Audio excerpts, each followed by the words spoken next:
বন্ধু আমার খুব মনোযোগ দিবেন। হযরত হালিমাতুস সাদিয়া বলেন, নূর মুবারক খিলাল আসসামা, অর্ধ আকাশ পর্যন্ত চলে গেল এই নূর। আমি কপাল মুবারকে চুমা লাগাইলাম। অতএব রাসূলকে জানাতনা মনে করবেন না। যদিও কুল ইন্নামা আনা বাশার, আল্লাহ বলেছেন হুজুর আপনি বলে দেন আপনি তাদের মতো মানুষ, নবী মানুষ, নবী ফেরেশতাও না, জিনও না, তিনি মানব জাতির। কিন্তু একটা কথা মনে রাখবেন, 1450 বছর পরও উহুদের নবীর বিশ্রামের জায়গা থেকে ঘ্রাণ আসে। 1450 বছরে কদম মুবারক রেখে যাওয়া পাথর থেকে সুঘ্রাণ এখনো বাইতুল আকসা থেকে আসে।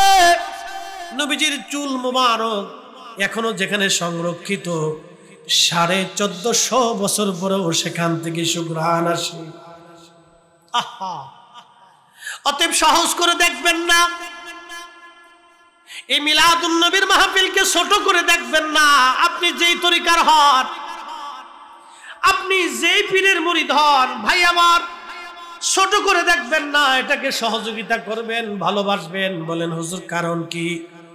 বলে দিয়ে যায়, আমার মাথায় পাগড়ি আছে না নাই? আছে। এই পাগড়ির যে কাপড়, এই কাপড় দিয়ে কিন্তু অনেকে লুঙ্গি বানায়।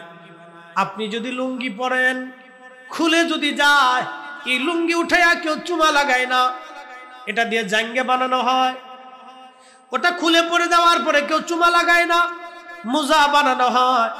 ওটা খোলার পরে কেউ মোজাতেও চুমা দেয় না। একই কাপড় দিয়ে যদি টুপি বানানো হয়, এই টুপিটা মাথার থেকে পায়ের নিচে পড়ে গেলে সবাই এটাকে উঠাইয়া পরিষ্কার করে কেউ চুমা লাগায়, কেউ মাথায় দেয়। আচ্ছা, নবীর সুন্নতের জন্য যদি একটা কাপড়ের দাম বেড়ে যায়, ওই কাপড়টা, ওই টুপিটা রাসূলের সাথে সম্পর্কিত হওয়ার জন্য যদি টুপির দাম বেড়ে যায়, কাপড়ের মূল্য বেড়ে যায়, তাহলে বলেন তো এই মাহফিলটা মিলাদুন নবী, আমার নবীর সাথে সম্পর্ক হওয়ার কারণে মাহফিলের দাম বেড়ে গেল, মাহফিলে যারা আসলো তাদেরও দাম বেড়ে গেল। কথা বলেন ঠিক না বেঠে? কারো মনে বিরূপ ধারণা আসতে পারে, এগুলি কি? শোনেন, একটা কথা আজকে বলে দিয়ে যাই, দিন শেষে আমরা কিন্তু সবাই মৃত্যুবরণ করব। যে ধর্মেরই হন, যে ধর্মেরই হোক, যে গোষ্ঠীরই হোক, যে বংশেরই হোক, কুল্লু নাফস, কোরআন শরীফে 1450 বছর আগে আল্লাহ বলেছেন কুল্লু নাফস, প্রত্যেক জীবন, প্রত্যেক জীবন। সে আপনার বাড়ির আম গাছ, জাম গাছ, কলা গাছ, কাঁঠাল গাছ, পেঁপে গাছ, লেবু গাছ, ও জমিনের ঘাস, ওই গরু, ছাগল, হাঁস, মুরগি, ভেড়া, বকরি, একদিন না একদিন কুল্লু নাফস দাইকাতুল মাউত, তাকে মৃত্যুর স্বাদ আস্বাদন করতে হবে। আল্লাহ বলেছেন প্রত্যেক জীবনের মৃত্যুর স্বাদ আস্বাদন করতে হবে, প্রত্যেক জীবনের মৃত্যুর স্বাদ আস্বাদন করতেই হবে, করতেই হবে, করতেই হবে। যত বড় সায়েন্টিস্ট, বিজ্ঞানী, দার্শনিক, গণিতবিদ, ডাক্তার, ডক্টর, পারমাণবিক বিজ্ঞানী, প্রেসিডেন্ট, সেনাপ্রধান, সে যাই হোক, মালাকুল মউত ফাইন্নাহু মুলাকিকুম, মৃত্যু তার সাথে মোলাকাত করবে, মরণ তার সাথে মোলাকাত করবে। কখন করবে, কোন সময় করবে, বান্দা জানে না, বান্দা জানে না। একমাত্র যিনি জানেন তিনি কে? না হয় না, আওয়াজটা দুর্বল লাগে। তিনি কে? তিনি কে? কোনো সন্দেহ আছে? হ্যাঁ, আজ পর্যন্ত কেউ বলতে পারে না আমি অমুক জায়গা, ওই স্থানে, এখানে, এমুক টাইমে, এই সময়ে, এই মুহূর্তে মারা যাবে, নবীরা ছাড়া। মাক্কি আল মাউরিদুর রাবি ফি মাউলিদিন নবী সাল্লাল্লাহু আলাইহি সাল্লাম, এই কিতাবের মধ্যে তিনি লেখেন নূরে মুহাম্মাদি আদম শফিউল্লাহর পবিত্র সেকেমে আল্লাহ রাব্বুল আলামিন বসিয়ে দিলেন। নূরে মুহাম্মাদি বসার পরে রূহ স্থির হয়ে গেল। একসাথে বলবেন আল্লাহু আকবার। আদম জীবন ফিরে পেলেন, চোখে আলো আসলো, কানে শ্রবণ শক্তি আসলো, দেহে শক্তি আসলো, আঙ্গুলে শক্তি আসলো। আদম আলাইহিস সালাম সিজদার মধ্যে পড়ে গেলেন, শুকরানা সিজদা দিলেন তিনি। বন্ধু আদম আলাইহিস সালাতু ওয়াস সালাম, আল্লাহ রাব্বুল আলামিন আদম আলাইহিস সালামের পৃষ্ঠ দেশে আমার আল্লাহ তার কুদরতি হাত মুবারক আল্লাহ রাখলেন। রাখার পরে আমরা যারা কোটি কোটি রূহু আদম আলাইহিস সালামের সামনে আদম আলাইহিস সালামের সামনে আল্লাহ রাব্বুল আলামিন দেখাইতে লাগলেন। আদম আলাইহিস সালাম দেখলেন কেউ চোর হবে, কেউ ডাকাত হবে, কেউ লুচ্চা হবে, কেউ আলেম হবে, কেউ জালেম হবে, কেউ সুদখোর হবে, কেউ কানা হবে, ল্যাংড়া হবে, বোবা হবে, রাজা হবে, ফকির হবে, দরিদ্র হবে, দিনমজুর হবে, কেউ বা মন্ত্রী হবে, কেউ বিল্ডিং এ ঘুমাবে, কেউ গাছতলায় হবে, কারো 10টা সন্তান হবে, খাবার দেওয়ার মতো চাল থাকবে না, কারো কোনো সন্তান নাই কিন্তু খাবার খাওয়ানোর টাকার কোনো অভাব হবে না। আদম আলাইহিস সালাম কেঁদে ফেললেন, ইয়া রাব্বি, আল্লাহ আমি তাদের বাবা আর তারা আমার সন্তান। সন্তানরা কেউ বোবা হবে, কেউ কানা হবে, ল্যাংড়া হবে, আল্লাহ আমার সহ্য হইতেছে না। আল্লাহ কেউ ধনী হবে, দরিদ্র হবে, ইয়া রাব্বি বৈষম্য না রেখে একবারে বৈষম্যহীন করে দেন, সবাইরে সমান করে দেন, সবাইরে সমান বানিয়ে দেন। আল্লাহ বলেন, না হে আদম, সবাইরে সমান বানাবো না। বলে কারণ কি আল্লাহ? বলে আমি আমার বান্দা তৈরি করছি পরীক্ষা করার জন্য, কে আমার অনুগত হয়, কে আমার সেজদা দেয়, এই কিছু করার পরেও কে আমি আল্লাহ, আমি মালিকের হুকুমকে মেনে চলে, সেটা দেখার জন্য আমি আল্লাহ দুনিয়াতে এই বৈষম্য বানাই দিলাম। একবার জোরে বলা যাবে কি আল্লাহু আকবার। আল্লাযী খালাকাল মাউতা ওয়াল হায়াতা লিয়াবলুয়াকুম আইয়ুকুম আহসানু আমালা।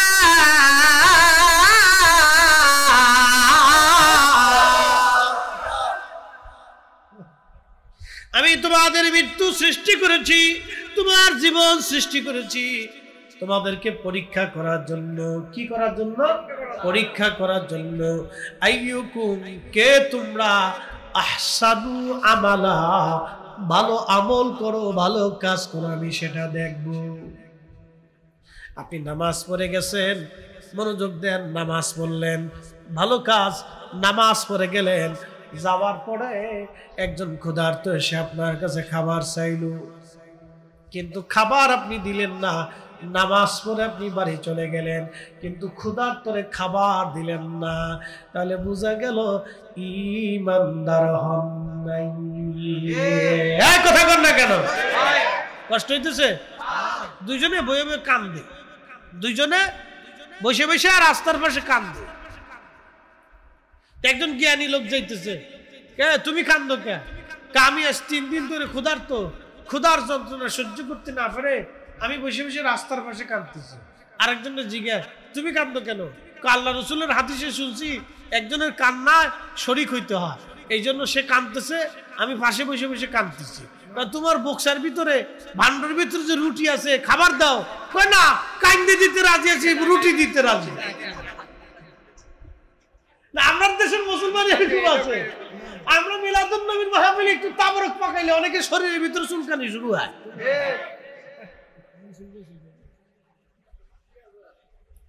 এক ধরনের অসুস্থতা। আল্লাহর নবী বলছেন, উম্মত তুমি জাহান্নাম থেকে বাঁচো, জাহান্নাম থেকে বাঁচো। সহিহ বুখারীর হাদিস, তুমি জাহান্নাম থেকে বাঁচো, তোমার ভাইকে একটা খেজুর খাওয়াইয়া হলো জাহান্নাম থেকে বাঁচার চেষ্টা করো। আল্লাহ রসুলের আদর্শ কত চমৎকার ছিল, আর আমরা এসে খালি বেদাতের ফতোয়া মিটতেছি, খালি ফতোয়া মিটতেছি। নিজেরা তো খাওয়াতে পারি না, আর একজন খাওয়ালে এটা বন্ধ করার জন্য উঠে পড়ে লাগে। কি কথা কন না? আবার কেউ আছে মাহফিলে টাকা চাইলে কেউ যে মাহফিল দিয়ে কি হবে, আসে না অনেকে, মাহফিল দিয়ে কি হবে, মাহফিল দিয়ে হয়েছে কি দেশে, মাহফিল দিয়ে কি হয়েছে। উনি এমন বুঝাইতেছে যে মাহফিল না থাকলে অনেক কিছু হয়ে যাবে, আর মাহফিল হওয়ার কারণে কিছু হয় নাই। ও জানে না মাহফিল হওয়ার কারণে এখনো প্রকাশ্যে তার মেয়ে রাস্তা দিয়ে হেঁটে যায়, আর মাহফিল যদি বন্ধ হতো, তার মেয়ে প্রকাশ্যে রাস্তা দিয়ে হেঁটে যেতে পারতো না, আমার দেশের যুবকরা ধরে নিয়ে যাইতো। কি কথা কন না কা? মাহফিল হওয়ার কারণে, উলামা ইকরামের আলোচনা করার কারণে এই মানুষ যুবকরা আল্লাহর পথে এখনো পথিক হয়ে আছে। বুঝে না? বুঝবে যদি মাহফিল বন্ধ হয়ে যায়, তো তখন বুঝবে যে তার মেয়ে হাফ প্যান্ট পরে রাস্তা দিয়ে হাঁটতেছে, ঘরের ভিতরে পুরুষ নিয়ে গেছে, বলে মা কে? আমার বয়ফ্রেন্ড। বলে আমার কে? গার্লফ্রেন্ড। আমি নাম দিছি কুত্তা ফ্রেন্ড। কি নাম খারাপ হয়েছে রে? এ বলবান কথা কইছে কে? কি কুত্তা ফ্রেন্ড? কি ফ্রেন্ড? কুত্তা ফ্রেন্ড। কোন নারীর বয়ফ্রেন্ড হতে পারে না, কোন পুরুষের গার্লফ্রেন্ড হতে পারে না। সি, এটা কুত্তা ফ্রেন্ড, কাটি মাসের কুত্তা ফ্রেন্ড।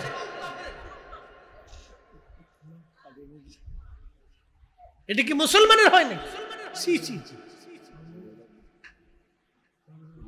আমার দিকে তাকান, শুনেন, এই কথা বুঝতে হবে আমাদেরকে। এই জন্য মাহফিল বেশি হওয়ার দরকার। যত পারেন এলাকা এলাকায় মিলাদুন নবীর মাহফিল দিতে হবে। কি কথা বলেন না? বেশি করে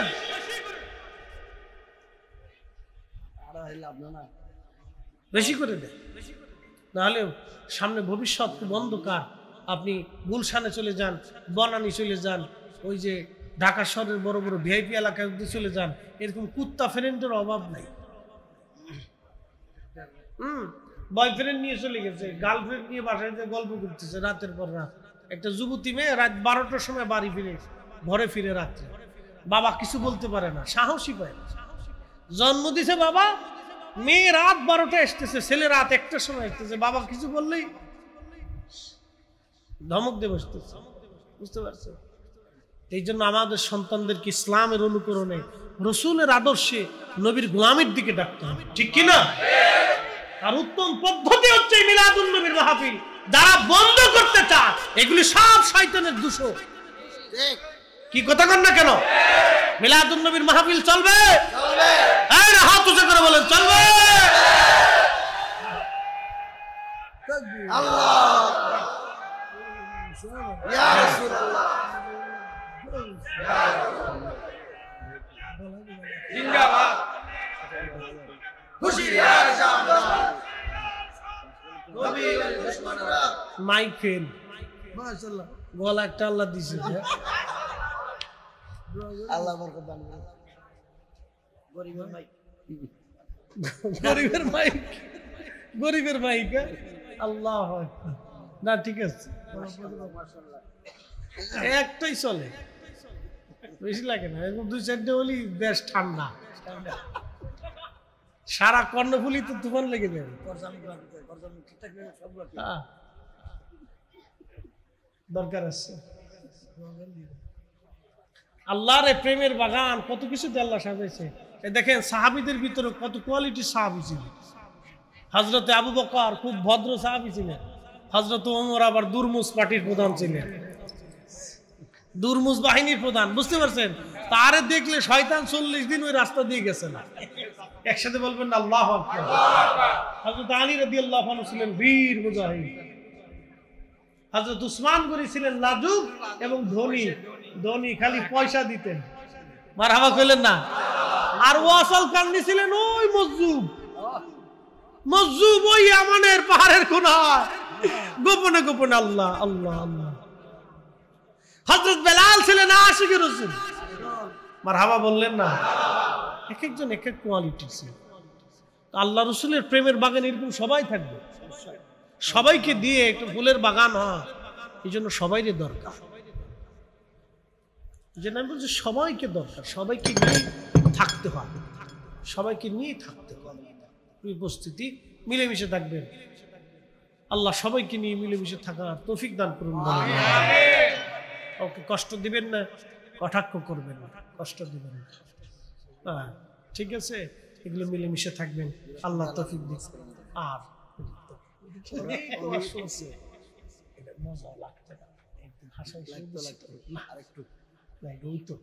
অনুরোধ করছে বিশ্বের গান ভালো লাগে না,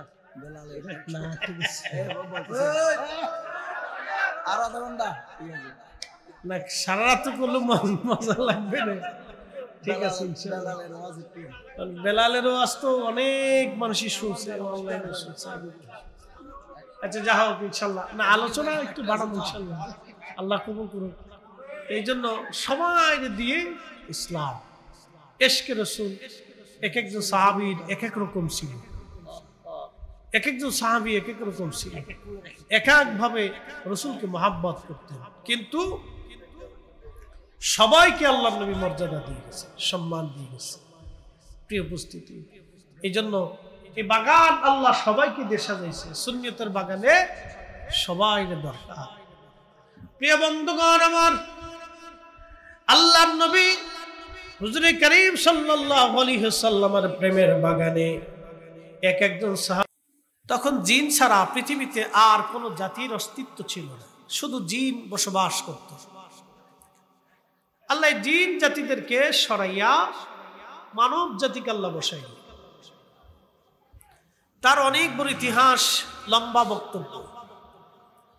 এই মানব মানুষকে পথ দেখানোর জন্য আদম সফিউল্লাহ আলাইহিস সালাতু ওয়াস সালাম থেকে শুরু করে ঈসা রুহুল্লাহ আলাইহিস সালাতু ওয়াস সালাম পর্যন্ত আল্লাহ 1,24,000 নবী রাসূল পৃথিবীতে পাঠাইলেন।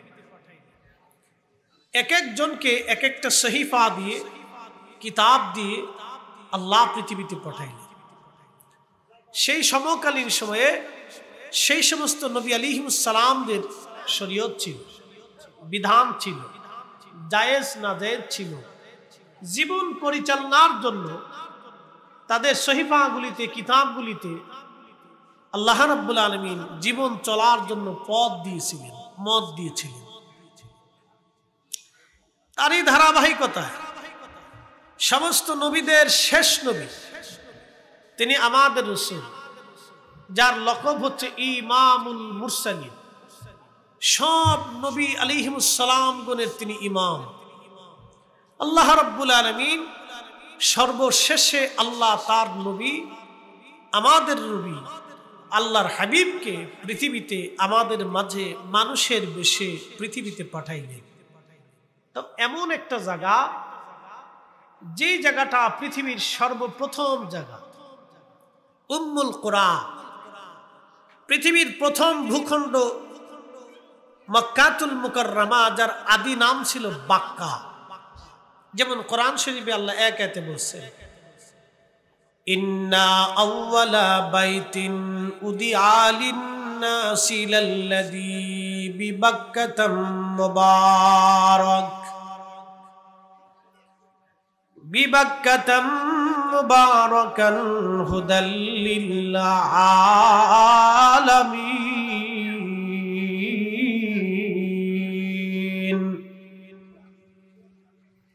মনোযোগ দিন, পৃথিবীর সবচেয়ে প্রথম স্থান হচ্ছে বাক্কা, প্রথম জায়গা।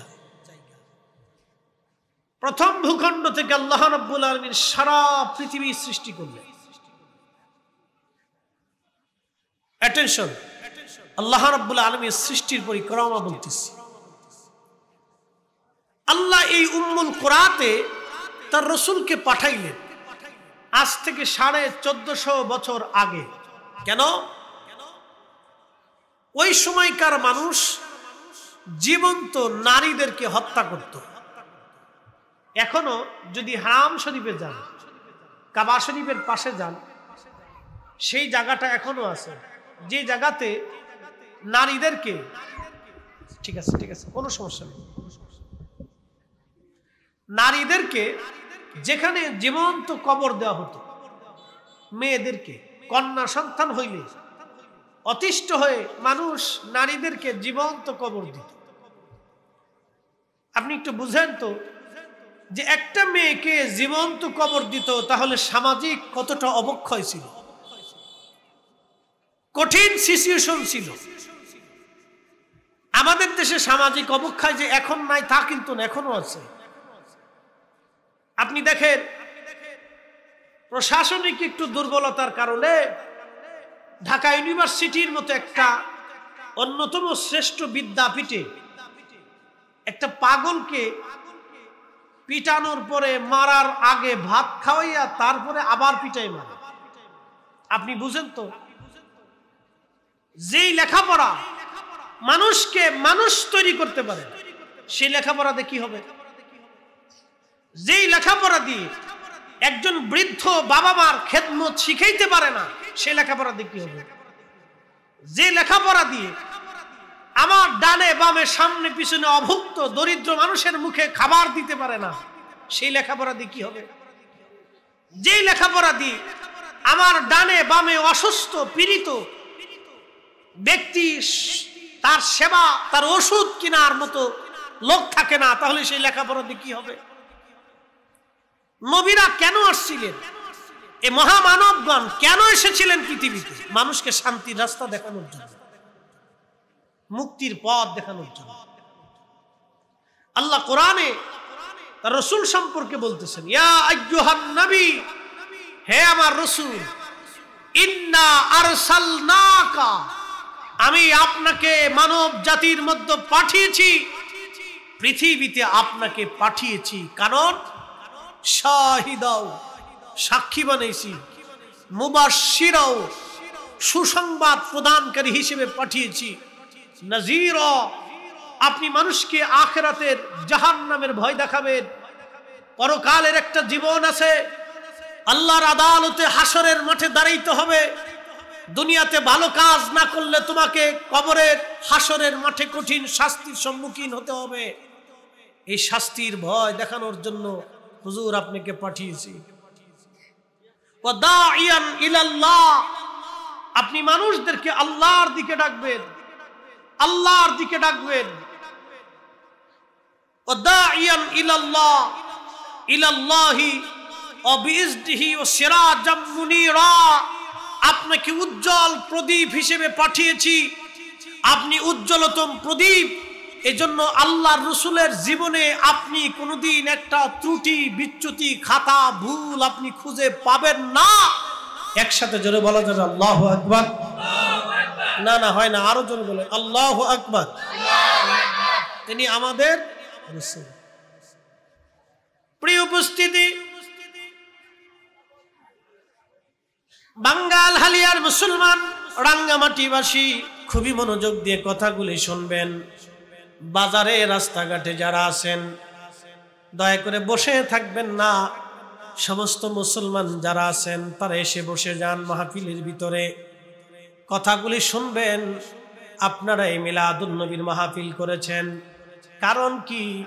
এই জন্য করেছেন যে এই মাসে আমাদের মুক্তির দিশারি, নাজাতের দিশারি, যার কারণে আমরা মুক্তির রাস্তা খুঁজে পাইলাম, শান্তির পথ খুঁজে পেলাম, যার কারণে আখিরাতের নাজাতের রাস্তা খুঁজে পেলাম।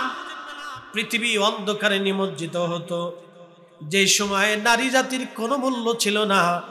আহা, একটু লক্ষ্য করেন, জীবন্ত নারীদেরকে কবর দিত, কেউ বাধা দিত না, কেউ বাধা দিত না, সবাই জীবন্ত নারীকে কবর দিত।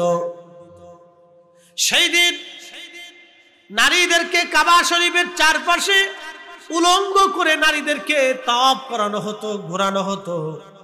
আহা, যেই দিন সামান্য কারণ নিয়ে মানুষে মারামারি খুনোখুনি হানাহানি করত, সামান্য কারণ নিয়ে মানুষ খুনোখুনি হানাহানি মারামারি করত।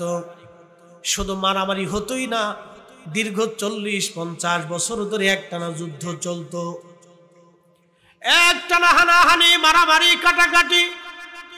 সেই কঠিন জীবন থেকে আল্লাহর নবী মানুষদেরকে মুক্তির দিশা দিলেন। এই মুক্তির পথ দিতে যাওয়ার কারণে নবী অনেক কষ্ট সহ্য করেছেন। মানুষ তাকে মেরেছে, গালমন্দ করেছে।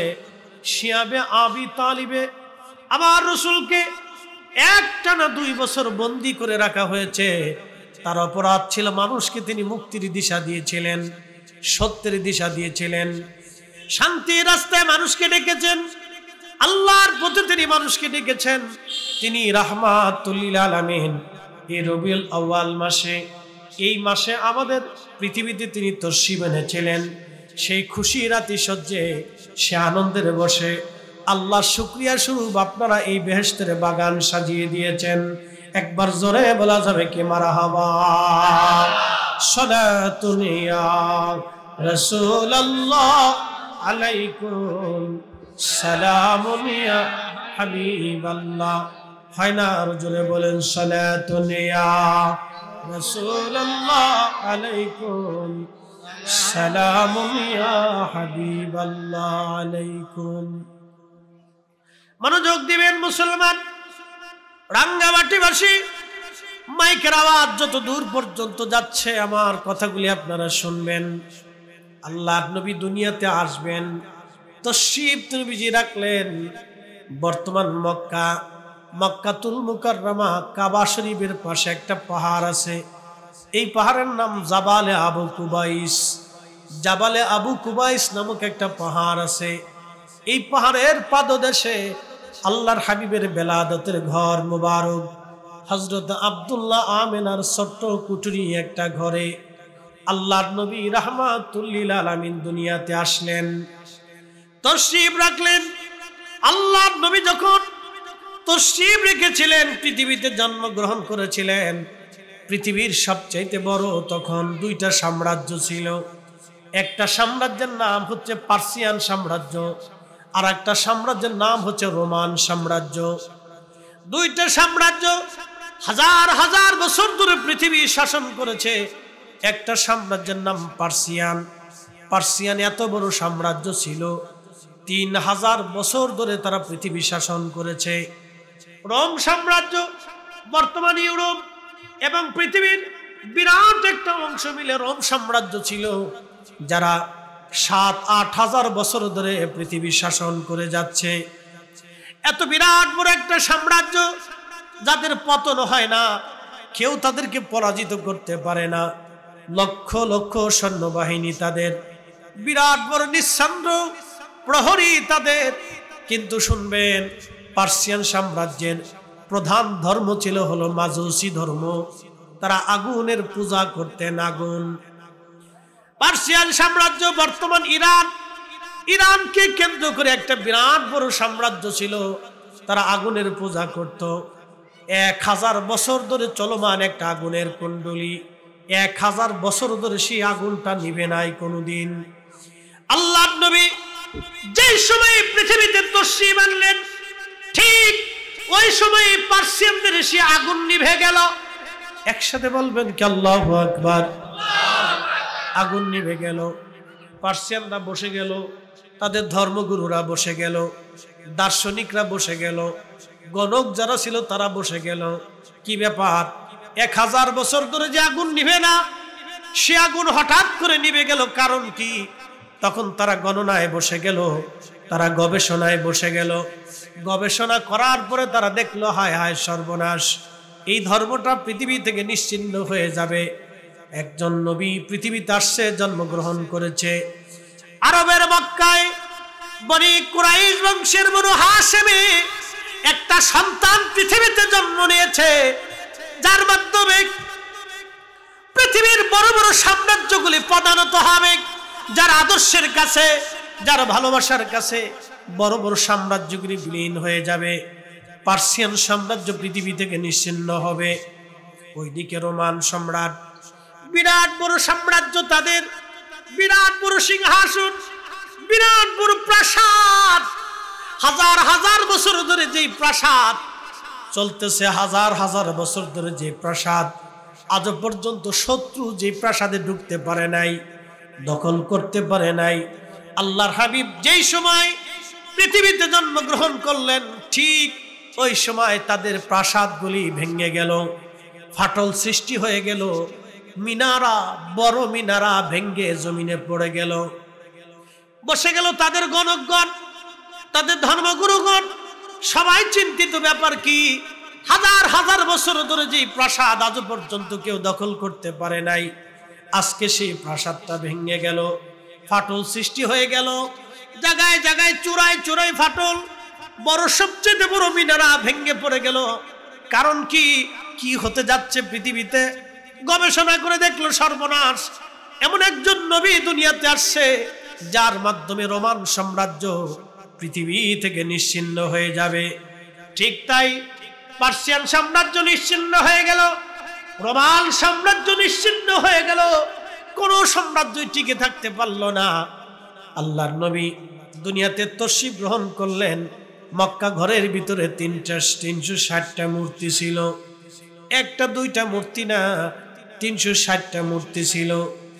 আল্লাহর নবী যে সময় দুনিয়াতে জন্মগ্রহণ করলেন, ঠিক ওই সময় 360টা মূর্তি একসাথে সিজদার মধ্যে পড়ে গেল, ভেঙে গেল। মক্কাবাসী চিন্তায় পড়ে গেল, কারণ কি, শত শত বছর ধরে যে ঘরের ভিতরে মূর্তি রাখলাম, আজও পর্যন্ত যে মূর্তি কেউ টাচ করে নাই, যেই মূর্তির সামনে সবাই মাথা নত করলো, আজকে সেই মূর্তি অটোমেটিক একা একা পড়ে গেল। কারণ কি, তারা গণনা করে দেখলো সর্বনাশ, একটা শিশুর জন্ম হয়েছে যার মাধ্যমে পৃথিবী বিজয় হবে, এই তামাম দুনিয়া তার নখদর্পণে আসবে, তার অনুসারী দিয়ে তামাম দুনিয়া ভরে যাবে। বন্ধু, আজ ঠিক তাই, সারা পৃথিবীতে মানুষ আছে 200-800 কোটি, মুসলমানের সংখ্যা আজ 200 কোটি। একবার জোরে বলা যাবে কি আল্লাহু আকবার। যার আদর্শ অনুপ্রাণিত হয়ে কোটি কোটি মানুষ এই ধর্মে দীক্ষা গ্রহণ করলো। শুনে রাখবেন, আমাদের ধর্মটা কোনো উগ্রতার ধর্ম না, আমাদের ধর্মটা হলো আদর্শের ধর্ম, আমাদের ধর্মটা হচ্ছে ন্যায়ের ধর্ম, ইনসাফের ধর্ম। কিন্তু আমরার কিছু মানুষের কারণে দুর্নাম হতেই পারে, কিন্তু না, রাসূল করিম সাল্লাল্লাহু আলাইহি সাল্লাম তিনি এমন একজন নবী ছিলেন। আল্লাহু আকবার। আপনাকে বুঝাইতেছি তার জীবন। আল্লাহর নবী দুনিয়াতে আসছেন, দুনিয়াতে আসার পরে পৃথিবীতে অনেক আশ্চর্য ঘটনা ঘটলো, অনেক নিদর্শন পৃথিবী থেকে আসলো, অনেক কথা, অনেক ওয়াজ। রহমতের নবী দুনিয়াতে তশরিফ রাখার পরে ওই দেশের আগের নিয়ম ছিল, বাচ্চা জন্মগ্রহণ করার পরে তারা অন্যান্য মায়েদের কাছে বাচ্চা দিয়ে দিতেন লালন পালন করার জন্য। এটা আগের যুগে আরবের একটা নীতি ছিল। আগের যুগে আরবের একটা নীতি ছিল, বাচ্চা হওয়ার পরে তারা ধাত্রীর কাছে বাচ্চা দিয়ে দিতেন। এই ধাত্রীরা তারা দুধ পান করাইয়া বাচ্চা বড় করত, বিনিময়ে তাদেরকে পয়সা করে দেওয়া হতো। আল্লাহর নবী দুনিয়াতে তশরিফ, হালিমাতুস সাদিয়া রাদিয়াল্লাহু আনহা, রহমতের নবী, আল্লাহু আকবার, তিনি ধাত্রীমা ছিলেন। হালিমার বাড়ি বর্তমান তায়েফ। যদি কোনোদিন যান তায়েফে, চমৎকার আবহাওয়া, একটা পাহাড়ি এলাকা, পাহাড়ি জনপদ, এতই সুন্দর, এতই মনোরম তার বাতাস। গরমের দিনে যদি আপনি যান তাহলে দেখবেন অটোমেটিক ভাবে আল্লাহর পক্ষ থেকে একবারে শীতল শীতল বাতাস আসতে থাকে। ওখানে কোনো গরম নাই। শীতের দিনে সেখানে বরফ বরফ পড়ে, কিন্তু গরমের দিনে অটোমেটিক বাতাস আসতে থাকে। তায়েফের আবহাওয়া সুন্দর। তায়েফ থেকে মহিলারা আসতো, মক্কা থেকে বাচ্চা কাচ্চা নিয়ে তায়েফে লালন পালন করবে। হযরত হালিমা বললেন, আমিও অর্থনৈতিকভাবে দুর্বল ছিলাম, আমার খাবারের অভাবে ক্ষীণ দুর্বল হয়ে গিয়েছিলাম। চিন্তা করলাম, যদি মক্কা থেকে একটা বাচ্চা আমি নিয়ে আসি তাহলে কিছু পয়সা করি আমি পাবো, এই পয়সা করি দিয়ে আমার সংসার সুন্দর মতো চলবে। স্বামীকে বললাম, স্বামী দ্রুত গতিতে চলেন, মক্কাতুল মুকাররমায় যাব, একটা বাচ্চা নিয়ে আসি। হযরত হালিমাতুস সাদিয়া রাদিয়াল্লাহু আনহা তিনি তিনার স্বামীকে নিয়ে, তার কোলের মধ্যে 1 মাসের এক বাচ্চা নিয়ে, তার ছোট্ট মেয়েটাকে নিয়ে, একটা উটের পিঠে আর একটা গাধা ছিল তার দুর্বল, খাবারের অভাবে উট এবং গাধাটাও দুর্বল হয়ে গিয়েছিল। হযরত হালিমা বললেন, আমি গাধার পিঠে চললাম, আমার স্বামী বাচ্চাদেরকে নিয়ে উটের পিঠে চললেন। দুইজনে রওনা করলাম। আমাদের উট এবং গাধাটা দুর্বল হওয়ার কারণে ধীরে ধীরে ধীরে ধীরে তারা হেঁটে হেঁটে যাচ্ছে। আর আমার আগে মহিলারা চলে গেল। আমার 3 দিন আগে তারা মক্কায় পৌঁছায় গেল। আমি যখন মক্কার দিকে ঢুকি, তার 3 দিন আগে অন্যান্য মহিলারা মক্কা থেকে বাচ্চা নিয়ে, শিশু নিয়ে তারা বের হয়ে তারা তায়েফের দিকে রওনা হয়ে গেল। সবাই 3 দিন আগে চলে গেল, আমি 3 দিন পরে মক্কায় ঢুকলাম। জিজ্ঞেস করলাম, মক্কাতে কি কারো বাচ্চা আছে? সবাই বলল, না, মক্কাতে কারো ঘরে কোনো বাচ্চা নাই, কারো ঘরে কোনো সন্তান নাই। তবে একটা সন্তান মক্কাতে আছে, তার মায়ের নাম আমেনা, বাবার নাম আব্দুল্লাহ। বাবাটা ইন্তেকাল করেছে, আহা সে এতিম হয়ে গেছে। তার দাদা মক্কার নেতা আব্দুল মুত্তালিব, হারাম শরীফের তিনি খাদেম, মক্কাতুল মুকাররমার তিনি খাদেম। তার দাদা সন্তানটা এতিম, এতিম বলে গরিব বলে তাকে কেউ নেই নাই। হালিমা স্বামীকে বললেন, স্বামী গরিব সন্তান এতিম, তার বাবা নাই, কে ভরণ পোষণ দিবে? চলো আমরা তায়েফে ফিরে চলে যাই। স্বামী আমাকে ডাকতে বলল, হালিমা, হালিমা রে, সুদূর তায়েফ থেকে আমি আসছি মক্কাতে একটা বাচ্চা নেওয়ার জন্য, ধাত্রী হওয়ার জন্য। হালিমা রে, একেবারেই শূন্য হাতে চলে যাব, তা কি করে হয়? চলো দেখি, বাচ্চাটা এতিম হতে পারে, চলো একটা বার যে বাচ্চাটার চেহারাটা দেখি, দেখতে কেমন দেখা যায়, তারপরে আমরা সিদ্ধান্ত নেব আমরা নিব কি নেব না। আজকে যারা মাহফিলে আসছেন তারা অত্যন্ত ধন্য ভাগ্যবান, আমি বুঝাইতেছি। ভাগ্য গুণে নবী পাওয়া যায়, ভাগ্য গুণে কালেমা পড়া যায়, ভাগ্য গুণে মুসলমান হওয়া যায়। খুব মনোযোগ দিবেন, আমরা ভাগ্য গুণে মুসলমান হয়েছি। হযরত হালিমা বললেন, আমি ধীরে ধীরে ধীরে ধীরে সেই বালকের বাড়ি গেলাম। জাবালে আবু কুবাইস পাহাড়ের পাদদেশে, মনোরম পরিবেশে, ছোট্ট কুড়ে ঘরে হযরত আমেনার ঘরে আমি ঢুকলাম। একবার জোরে বলবেন কি মারহাবা। সালাতুন ইয়া রাসূলুল্লাহ,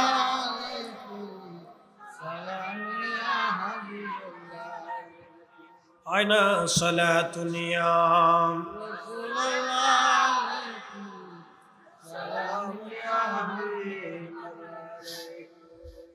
বুঝতে কি কোনো অসুবিধা হচ্ছে? ভাষাগত কোনো সমস্যা নাই তো? আপনাদের আঞ্চলিক ভাষা আমরা বুঝি খুব কম। আঞ্চলিক ভাষা প্রত্যেক মায়ের ভাষাই সুন্দর। এটা ভাষাটা আল্লাহর সৃষ্টি, এটা সুন্দর, সবারটাই সুন্দর। প্রত্যেক মার ভাষা এটাই সুন্দর, সে যেটাই হোক। একে একটা ছোট্ট বাংলাদেশে 17টা ভাষা আছে এবং আঞ্চলিক ভাষার টান সিস্টেম ভিন্নতা আছে। এটা আল্লাহ পাকের সৃষ্টি, এই আমাদের কোনো হাত নেই। তবে প্রত্যেক মার ভাষাই সুন্দর। মনোযোগ দিয়ে হালিমাতুস সাদিয়া বলতেছেন, আমি দেখার জন্য আস্তে আস্তে হযরত আমেনার ঘরের মধ্যে ঢুকলাম। দেখি দোলনার ভিতরে একটা ছোট্ট বাচ্চা শুয়ে রাখা আছে। হাজরাতে হালিমা বলতেছেন, আমি ভিতরে ঢুকলাম, ছোট্ট একটা দোলনার ভিতরে ছোট্ট একটা শিশু ঘুম পাড়ানো। হালিমা বলতেছেন, এত সুন্দর, এত সুন্দর বাচ্চা, মানুষ এত সুন্দর হতে পারে আমি কখনোই কল্পনা করি নাই। মানুষ এত সুন্দর, একবার জোরে বলবেন কি মারহাবা। ত্রিভুবনের প্রিয় মুহাম্মদ এলোর দুনিয়ায়, যে সাগর আকাশ বাতাস দেখবি যদিয়া, আয় রে সাগর আকাশ বাতাস, ধুলির ধরা বেহেশত বাজ জয় করিল দিল রে লাজ। আজকে খুশির ঢল নেমেছে ধূসর সাহারায়, রে সাগর আকাশ বাতাস আয় রে সাগর আকাশ বাতাস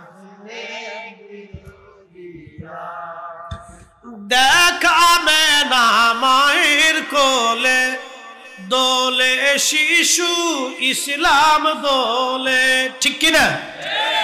দেখা মেনা মায়ের কোলে দোলে শিশু ইসলাম দোলে, কচি মুখে শাহাদাতের বাণী সে শোনায়, রে সাগর আকাশ বাতাস দেখবি যদি আয় আয় রে সাগর আকাশ বাতাস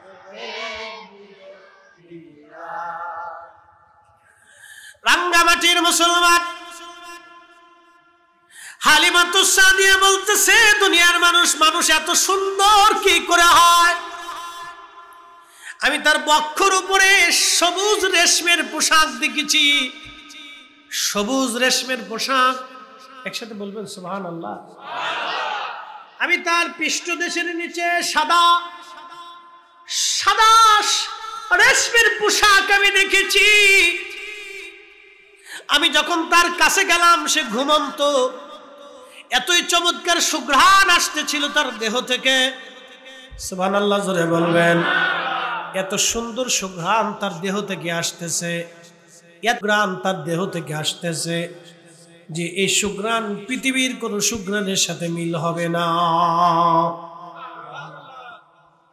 তার বাস্তবতা আমি নিজে পৃথিবীতে দুইটা সুঘ্রাণ, এখনো রসুলের সুঘ্রাণ পাবেন দুইটা জায়গা। আমি জায়গার কথা বলে দিয়ে যাই আজ। এক নম্বর বাইতুল আকসা, যেটা ইসরায়েলের সাথে ফিলিস্তিনিদের প্রতিনিয়ত যুদ্ধ হয়। এই বাইতুল আকসা মসজিদে যে পাথরের উপরে নবীজি কদম রেখে মেরাজের রাত্রিবেলা আসমান জগৎ ভ্রমণ করেছিলেন, সেই পাথরে নবীজির পায়ের চিহ্ন এখনো আছে। আল্লাহু আকবার। না না হয় না, আরো জোরে জোরে। এখনো আছে সেই পাথর, এখনো আছে বাইতুল আকসাতে, এখনো সংরক্ষিত সেই পাথর। মসজিদে বাইতুল আকসা ফিলিস্তিনে সেই পাথর এখনো আছে। প্রিয় রাসূল পাথরে কদম রাখলেন, আল্লাহ বলেন পাথর তুমি নরম হয়ে যাও, সাথে সাথে পাথর নরম হয়ে গেল। প্রিয় নবীজির পায়ের ছাপ পাথরে বসে গেল। সেই পাথর এখনো আছে। সেই পাথর থেকে অটোমেটিক একটা ঘ্রাণ আসে, আতর দেওয়া লাগে না, মেডিসিন লাগে না, কিচ্ছু না, ওই দাগ এখনো আছে। সেটা সংরক্ষিত রাখা আছে কাচের ভিতরে, কিন্তু ভিতর থেকে এখনো সুঘ্রাণ 1450 বছর পর্যন্ত আছে। পৃথিবীর কোন সুঘ্রাণ আজও পর্যন্ত নেই, আজও পর্যন্ত বিজ্ঞান সেই সুঘ্রাণ তৈরি করতে পারে। একসাথে বলবেন আল্লাহু আকবার। সেই একই সুঘ্রাণ আপনি আর এক জায়গা পাবেন, একবারে সহজ। এই জায়গাটা বাইতুল আকসা যাওয়াটা কঠিন হবে, বিশাল জটিলতা আছে, ওখানে যুদ্ধ বিগ্রহ চলতেছে, অশান্তি বিশৃঙ্খলা। পৃথিবীর আর এক জায়গায় সুঘ্রাণ আপনি পাবেন, সেই সুঘ্রাণ বর্তমান সৌদি আরবে মদিনাতুল মুনাওয়ারায় উহুদের পাহাড়। যেই পাহাড়ের আপনি ভিডিওতে দেখবেন, ইউটিউবে দেখবেন, পাহাড়ের একটা সাইডে পাথরের একটু ফাঁকা জায়গা আছে। পুরা উহুদ পাহাড়টা পাথরের একটা পাহাড়। এই উহুদের পাশে একটা ফাঁকা জায়গা আছে। এই ফাঁকা জায়গাতে উহুদের যুদ্ধের দিনে নবীজি বিশ্রাম করেছিলেন। নবীর এই ধর্মকে, এই ইসলামকে পৃথিবী থেকে মিটিয়ে দেওয়ার জন্য, নিঃশেষ করে দেওয়ার জন্য মক্কার কুফাররা তারা সম্মিলিত বাহিনী নিয়ে 3000 যোদ্ধা নিয়ে আল্লাহর নবীর উপরে ঝাঁপায় পড়লেন, সাহাবীদের উপরে। ওই উহুদের ময়দানে আল্লাহর নবী যোহরের আর আসরের নামাজ একটা জায়গায় পড়েছিলেন, সেখানে এখন মসজিদ করে রাখা হয়েছে। ওই জায়গাটা আসরের নামাজের পরে অতর্কিত হামলায় আল্লাহর নবীর দন্ত মুবারক শহীদ হলো, ভেঙে গেল, মাথা মুবারক কেটে গেল, রক্ত বের হতে লাগলো। ওখান থেকে জিব্রাইল আমিন এবং সাহাবীরা ধরে নিয়ে সেই উহুদের পাহাড়ের সেই ফাঁকা জায়গাটা, সেই ফাঁকা জায়গার মাঝখানে নবীজিকে নিয়ে বিশ্রাম করানো হলো সারা রাত। সারা মদিনায় জানাজানি হলো নবী নাই, নবী শহীদ হয়ে গেছে। এইখানে যদি আপনি যান তাহলে 1450 বছর পরেও আল্লাহর হাবিবের সুঘ্রাণ আপনার নাকে আসবে। একবার জোরে বলবেন কি আল্লাহু আকবার। আমি নিজের আর সাক্ষী। এবছর হজে আগের বার গেছে, কিন্তু জায়গাটা তার কাটা দিয়ে ঘিরে রাখা ছিল, ঢুকতে দেয়নি। তো এই বছর জায়গাটা উন্মুক্ত, কিন্তু সেই পাহাড়ের ফাঁকা জায়গাটা ভিতরে যাতে মানুষ ঢুকতে না পারে এটা সিমেন্ট দিয়ে সুন্দর করে ঢেকে দিছে, কিন্তু একটা জানালার মতো একটু ফাঁকা জায়গা আছে, মানে ভিতরে আপনি ঢুকতে পারবেন না। তো আমি মুনাজ্জিমকে বললাম যে আপনি দয়া করে আমাকে নিয়ে চলেন। তা আমি বললাম ওখানে তো দিনে ঢুকতে দেয় না, পুলিশে বাধা দেয়, ঝামেলা করে, আমি রাত্রে যাব। আল্লাহি, আল্লাহর কসমে মাহফিল সাক্ষী, আমি যাচ্ছিলাম। তো আমি একা না, আমার সাথে 4-5 জন আলেম ছিল। তো মুনাজ্জিম যিনি, তিনি আমাকে নিয়ে গেলেন। রাত্রিবেলা আমরা গেলাম, চিন্তা করলাম ওখানে এসা পড়ব। আপনি দিনে গেলে সুঘ্রাণটা পাবেন না, শুধু রাতে আসবে। একসাথে বলবেন না আল্লাহু আকবার। সবাই পাবে কিনা তাও জানি না, সবার নসিবে আছে কিনা এটাও জানি না। তো আমরা যাওয়ার পরে আল্লাহর কসম, ওইখানে পাহাড় বেয়ে বেয়ে, কোনো সিঁড়ি টিড়ি নেই, আপনাকে উঠতে হবে কষ্ট করে। পাথরের পাহাড়, যদি পা ফিসলে একবার পড়ে যান তাহলে আর সর্বনাশ, অ্যাক্সিডেন্ট হয়ে যাবে। তা আমরা খুব ধীরে ধীরে উঠলাম। যেই জায়গা আল্লাহর নবী বিশ্রাম করেছিলেন উহুদের যুদ্ধের দিনে আহত অবস্থায়, ওইখানে উঠার পরে দেখলাম একটা সুঘ্রাণ বাতাসের সাথে ভেসে ভেসে আসে। এতই চমৎকার সুঘ্রাণ বাতাসে ভেসে ভেসে আসে, ঠিক বাইতুল আকসার পাথরে মুবারকে, যেখানে নবীজির পায়ের ছাপ, ওইখানের যে সুঘ্রাণ, ঠিক একই রকম সুঘ্রাণ উহুদের ওইখানে। আপনি আশ্চর্য হবেন, একই রকম সুঘ্রাণ, কোনো পরিবর্তন নাই। আসতেছে, অটোমেটিক আসে। আমরা চিন্তা করলাম হায় ব্যাপার কি। আমি আর একটু উপরে উঠলাম। উপরে ওঠার পরে আমরা 4-5 জন মিলে সিমেন্টের যেই ফাঁকা জায়গা দিয়ে মাথা ঢুকাইলাম। আল্লাহর কসম, ও মুসলমানেরা, ওর ভিতর থেকে এতই সুঘ্রাণ আসতে লাগলো, নবীজি যেখানে বিশ্রাম করেছিলেন এত চমৎকার সুঘ্রাণ আসতে লাগলো। আমরা সবাই সেই সুঘ্রাণ নিলাম। 3 থেকে 4 ঘন্টা প্রায় আমরা ওখানে ছিলাম। এশার নামাজ ওইখানে জমাতে পড়েছি, তার সুন্নত পড়েছি, কিছু নফল নামাজ পড়েছি, মিলাদ শরীফ পড়লাম, ওইখানে বসে বসে দোয়া করলাম। দীর্ঘ সময় পর্যন্ত দোয়া করেছি। দীর্ঘ সময় ওই সুঘ্রাণ নেওয়ার জন্য আমরা বসে রয়েছি। যত ঘন্টা বসা ছিলাম তত ঘন্টা ওখান থেকে সুঘ্রাণ আসতে লাগলো, এক আলাদা অনুভূতি। চিন্তা করলাম 1450 বছর পরেও সুঘ্রাণ আসে, এটা আমাদের কারো সুঘ্রাণ না, ঠিক বাইতুল আকসার পাথরে যে সুঘ্রাণ, একই রকম সুঘ্রাণ উহুদের এই পাহাড়ের মাঝখান থেকে আসতে থাকে, যেখানে আল্লাহর নবী বিশ্রাম করেছিলেন, রক্ত মুবারক ঝরেছিল ওই জায়গা থেকে। 1450 বছর পরেও সুঘ্রাণ আসে। একবার জোরে বলবেন কি মারহাবা। এই জন্য কাজী নজরুল চমৎকার বাংলা ভাষাতে একটা কবিতা লিখছেন, আমি যদি আরব হতাম মাদিনারি পথ, সেই পথ দিয়ে হেঁটে যাইতেন নূর নবী হযরত, নূর নবী হযরত। আমি যদি আরব হতাম, আমি যদি আরব হতাম মদিনারি পথ, সেই পথ দিয়ে হেঁটে যাইতেন নূর নবী হযরত, নূর নবী হযরত। সালাতুন ইয়া রাসূলুল্লাহ আলাইকুম।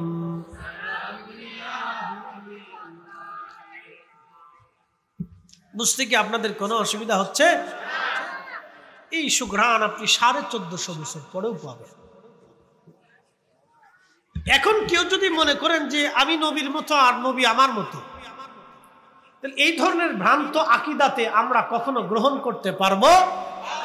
একসাথে বলেন পারবো? এই সমস্ত ভ্রান্ত কথা আমরা এটা মেনে নিতে পারবো?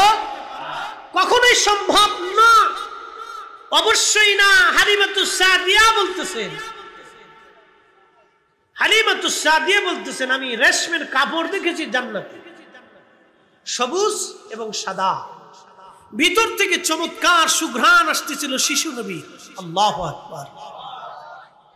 আমি সুঘ্রাণটার পরিচয় দিতে যে দুইটি স্থানের পরিচয় এখনো দিছি,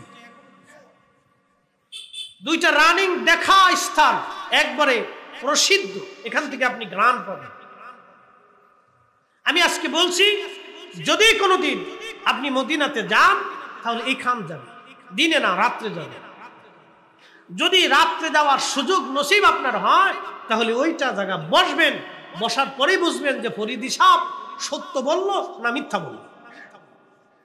আপনি সুঘ্রাণে দিনে পাবেন, আমি দিনে কয়েকবার গেছি, দিনে পাইনি। এখন দিনে কেন পাইলাম না সেটা আমি জানি না, শুধু রাত্রে সুঘ্রাণটা আসে। কেন আসে আমি তাও জানি না, এর কোনো বৈজ্ঞানিক ব্যাখ্যা নাই। আপনি গেলে পাবেন, না গেলে পাবেন না। চাক্ষুষ বসলে পাবেন, না বসলে পাবেন না, এর কোনো বৈজ্ঞানিক ব্যাখ্যা আমি দিতে পারবো না। ইসলামের অনেক কিছুই আছে আপনাকে বৈজ্ঞানিক ব্যাখ্যা দেওয়া সম্ভব না। নবী 4 দ্বিখণ্ডিত করছেন, বৈজ্ঞানিক কোনো ব্যাখ্যা নেই। আল্লাহর নবী যদি কোনোদিন আপনাদেরকে ঠিকানা দিয়ে যায়, মদিনা শরীফ থেকে আপনি উহুদের দিকে, দুঃখিত বদরের দিকে যাবেন, যাওয়ার সময় একটা এলাকা আছে বীর রুহা, বীরে রুহা, আর একটা জায়গা আছে বীরে শেফা। একসাথে বলবেন না মারহাবা? এই বীরে শেফাতে, বীরে শেফা মানে কুয়া, কুয়া। ও দেশে তো আপনি কুয়া ছাড়া পানির কোনো ব্যবস্থা আগে ছিল না, এটা কল্পনা অসম্ভব। যদি আগামী বছর কেউ হজে যান তাহলে বুঝবেন যে হজ কত কষ্টের। আর আরবের মাটি, আরবের আবহাওয়া, আরবের সূর্যের তাপ কত কঠিন, আপনি হজে না গেলে বুঝবেন না। আরাফার মাঠে আমি বসে রয়েছি, আমাদের তাঁবুর পাশে এক মিশরি মারা গেল প্রচন্ড গরমে, হিট স্ট্রোকে। 2 জন মিশরি, একজন জায়গার উপর মরে গেল, আর একজন এই ছটফট করতে লাগলো গরমে। ঠান্ডা বরফ পানি নিয়ে গেলাম, চিন্তা করলাম আরে আল্লাহর একজন বান্দা এইভাবে পড়ে মরে যাবে, কোনো ডাক্তার নাই, এত মানুষ, লক্ষ লক্ষ মানুষ। আরাফা থেকে মুজদালিফা হয়ে, জমারাত হয়ে, মিনা হয়ে, এরপরে মক্কাতুল মুকাররমা হয়ে আল্লাহর ঘর 7 তাওয়াফ করে, 7 সাই করে হোটেল পর্যন্ত আসতে 30 কিলো রাস্তা আপনাকে পায়ে হাঁটতে হবে। গাড়িতেও করে যাওয়া যায়, সিস্টেম আছে, ওরা বৃদ্ধ যারা, বয়স্ক যারা তারা করে, কিন্তু হাইটে হজ করার মজা আলাদা। এই মজা আপনি গাড়িতে পাবেন না। একদিক দিয়ে পানি পান করবেন, আর একদিক দিয়ে পানি ঘামের সাথে বেরোয় যাবে, এত প্রচন্ড লু হাওয়া, আপনার জিহ্বা শুকায় যাবে, নাক শুকিয়ে যাবে, আপনার শ্বাস শুকিয়ে আসবে যদি আপনি পানির পান না করেন। একটার পর একটা পানি, একটার পর একটা, 10 মিনিট পর পর চলে। কিন্তু আপনি পেশাব করতে আসার পরে দেখবেন হলুদ হয়ে গেছে, কারণ কি? সব ঘামের সাথে বেড়ে যাবে। এই প্রচন্ড লু হাওয়ার ভিতরে রাসূলকে আল্লাহ পাঠাইলেন, প্রচন্ড সুঘ্রাণ আসতে লাগলো। হালিমাতুস সাদিয়া বললেন আমি একটা নজর দেখার পরে দেখলাম মানুষ এত সুন্দর কি করে হয়। আমি মোহিত হয়ে গেলাম, বিমোহিত হলাম। স্বামীকে বললাম স্বামী, আমি বাচ্চা না ছেড়ে না নি তায়েফে যাব না, পয়সা দিক বা না দিক আমি বাচ্চা নিয়েই যাব। একসাথে বলবেন না আল্লাহু আকবার। শোনেন একটা কথা আজকে বলে দিয়ে দিই, আপনাদের এই অঞ্চলে পাহাড়ি বাসিন্দা যারা আছে, ভিন্ন ভিন্ন ধর্মের হতে পারে, মুসলিম, হিন্দু, বৌদ্ধ, খ্রিস্টান, আরো যত ধর্ম আছে, আমি সব ধর্মের পরিচয় জানি না, কিন্তু সবাই মানুষ। সবাই কি? না না, একসাথে বলেন সবাই কি? না, জোরে বলেন সবাই কি? মানুষ। সবার ব্যথা কিন্তু এক, সবার দুঃখ কিন্তু এক, সবার ক্ষুধার যন্ত্রণা কিন্তু এক। ক্ষুধার কিন্তু কোনো ধর্ম নাই, ক্ষুধার কিন্তু কোনো বংশ নাই। আপনার ক্ষুধা লাগলে যেরকম যন্ত্রণা হয়, একজন বৌদ্ধ ধর্মের মানুষের ক্ষুধা লাগলে একই রকম যন্ত্রণা হয়। আপনি সন্তান মারা গেলে যেমন আপনার কষ্ট লাগে, একজন হিন্দু ধর্মের মায়ের সন্তান মারা গেলে একই রকম কষ্ট লাগে। কষ্ট এটার কোনো ধর্ম নাই, এটার কোনো বংশ নাই, এটার কোনো জাত নাই, এই এক জাত, একই। এজন্য ইসলামের বিধান হচ্ছে, আইন হচ্ছে, তুমি অন্য ধর্মের মানুষ, তুমি তাকে নিরাপত্তা দিবা। ইসলাম ধর্মের বিধান হচ্ছে, তুমি অন্য ধর্মের মানুষ, তার ঘরে যদি খাবার না থাকে তুমি খাবার পৌঁছাবা। তার ঘরে যদি তোমার অসুস্থ লোক থাকে তাহলে তুমি সেবা করবা। শোনেন একটা কথা বলি, ডাক্তাররা যখন মানুষকে চিকিৎসা করে তখন কি ধর্ম দেখে চিকিৎসা করে? কি দেখে চিকিৎসা করে? মানুষ দেখে চিকিৎসা করে। ডাক্তারের কাছে কিন্তু কোনো ধর্ম নাই। সে মুসলিম ডাক্তার হোক, বৌদ্ধ ধর্মের হোক, এই হিন্দু ধর্মের হোক, ও আপনার খ্রিস্টান ধর্মের হোক, সব ধর্মের ডাক্তাররা চিকিৎসা করার সময় কিন্তু মানুষ দেখে চিকিৎসা করে। আমরা গেলেও আমাদের সাথে সুন্দর আচরণ করে। আমি ইন্ডিয়াতে ডাক্তার দেখেছি, হিন্দু ডাক্তার, আমাকে দীর্ঘ সময় পর্যন্ত চিকিৎসা করাইলেন, খুব সুন্দর চিকিৎসা। আমাকে দেখে দেখে দেখে দেখে পাঁট পাঁট পাঁট পাঁট বুঝিয়ে বুঝিয়ে বললেন আপনাকে এটা এটা করতে হবে, এটা এটা করা যাবে না। তিনি তো হিন্দু, তিনি ইচ্ছা করলে আমি মুসলিমদের, আপনাদের মুসলমানদের একজন হুজুর আলেম, তিনি তো আমাকে ভুল চিকিৎসা করাই দিতে পারতেন যে মুসলমান ধর্মের, ওর আমি ভুল চিকিৎসা দিয়ে দিই। না, তাদের নেই। তাহলে ডাক্তারদের কাছে কোনো ধর্ম আছে? একটা ধর্ম, মানুষ। এই জন্য সবাই মিলেমিশে থাকা, এটা হচ্ছে ইনসানিয়ত, এটাই পৃথিবী। সবাইকে নিয়ে পৃথিবীতে বসবাস করতে হয়, সবার দুঃখে দুঃখী হইতে হয়, সবার দুঃখে দুঃখী হইতে হয়, সবার সুখে সুখী হইতে হয়। দরিদ্র পীড়িত অসুস্থ মানুষ সে যে ধর্মেরই হোক, তাকে খাবার দিতে হয়, চিকিৎসা দিতে হয়। এটার নাম ইসলাম। একসাথে বলবেন না মারহাবা? না না, আরো জোরে বলে এটা ইসলাম। আমাদের রাসূল এগুলি শিখিয়ে দিয়ে গেছে। প্রিয় মুসলমান, খুবই মনোযোগের সাথে কথাগুলি শুনবেন। হালিমাতুস সাদিয়া রাদিয়াল্লাহু আনহা নবীজির ঘুম ভাঙানোর জন্য বক্ষ মোবারক থেকে সবুজ রেশমের কাপড় তিনি সরাইলেন। সবুজ রেশমের কাপড় সরাইয়া আল্লাহর নবীর বক্ষ মোবারকে আলতো আলতো করে তিনি মেসেজ করতেছিলেন যাতে আমার নবীর ঘুম ভেঙে যায়। ঘুম ভেঙে গেল নবীর, মুস্কি হাসি দিলেন। আল্লাহর নবী মুস্কি হাসি দেওয়ার পরে হালিমাতুস সাদিয়া বললেন, শিশু নবীর মুস্কি হাসি পাওয়ার পরে আমি হালিমা আরো পাগল পারা হয়ে গেলাম। আমি লক্ষ্য করলাম নবীজির জুলফি মুবারক, দুই বুরু মুবারকের মাঝখান থেকে একটা নূর মুবারক বের হয়। একসাথে বলবেন আল্লাহু আকবার। শোনেন, রাসূল আর আমরা এক জিনিস না। ইমাম মোল্লা আলী কারি মক্কি আজ থেকে 400 বছর আগে মক্কায় বসে বসে কিতাব লিখছেন, আল মাউরিদুর রাবি ফি মাউলিদিন নবী সাল্লাল্লাহু আলাইহি সাল্লাম। আমার ঘরে আছে, মূল কপিটা আরবিটা আমার ঘরে আছে। আল মাউরিদুর রাবি ফি মাউলিদিন নবী সাল্লাল্লাহু আলাইহি সাল্লাম, মূল কপিটা আমার ঘরে আছে। লেবাননের বৈরুত থেকে কিতাবখানা আনা। তিনি লিখতেছেন, হযরত হালিমাতুস সাদিয়া বললেন, নবীজির কপাল মুবারক থেকে একটা নূর মুবারক বের হইয়া হিলালাস সামা, মধ্য আকাশ পর্যন্ত নূর মুবারক চলে গেল। একবার জোরে বলবেন কি আল্লাহু আকবার। আমি যদি আরব হতাম, আমি যদি আরব হতাম, মদিনারি পথ, সেই পথ দিয়ে হেঁটে যাইতেন নূর নবী হযরত, নূর নবী হযরত। বন্ধু আমার খুব মনোযোগ দিবেন। হযরত হালিমাতুস সাদিয়া বলেন, নূর মুবারক খিলাল আসসামা, অর্ধ আকাশ পর্যন্ত চলে গেল এই নূর। আমি কপাল মুবারকে চুমা লাগাইলাম। অতএব রাসূলকে জানাতানা মনে করবেন না। যদিও কুল ইন্নামা আনা বাশার, আল্লাহ বলেছেন হুজুর আপনি বলে দেন আপনি তাদের মতো মানুষ, নবী মানুষ, নবী ফেরেশতাও না, জিনও না, তিনি মানব জাতির।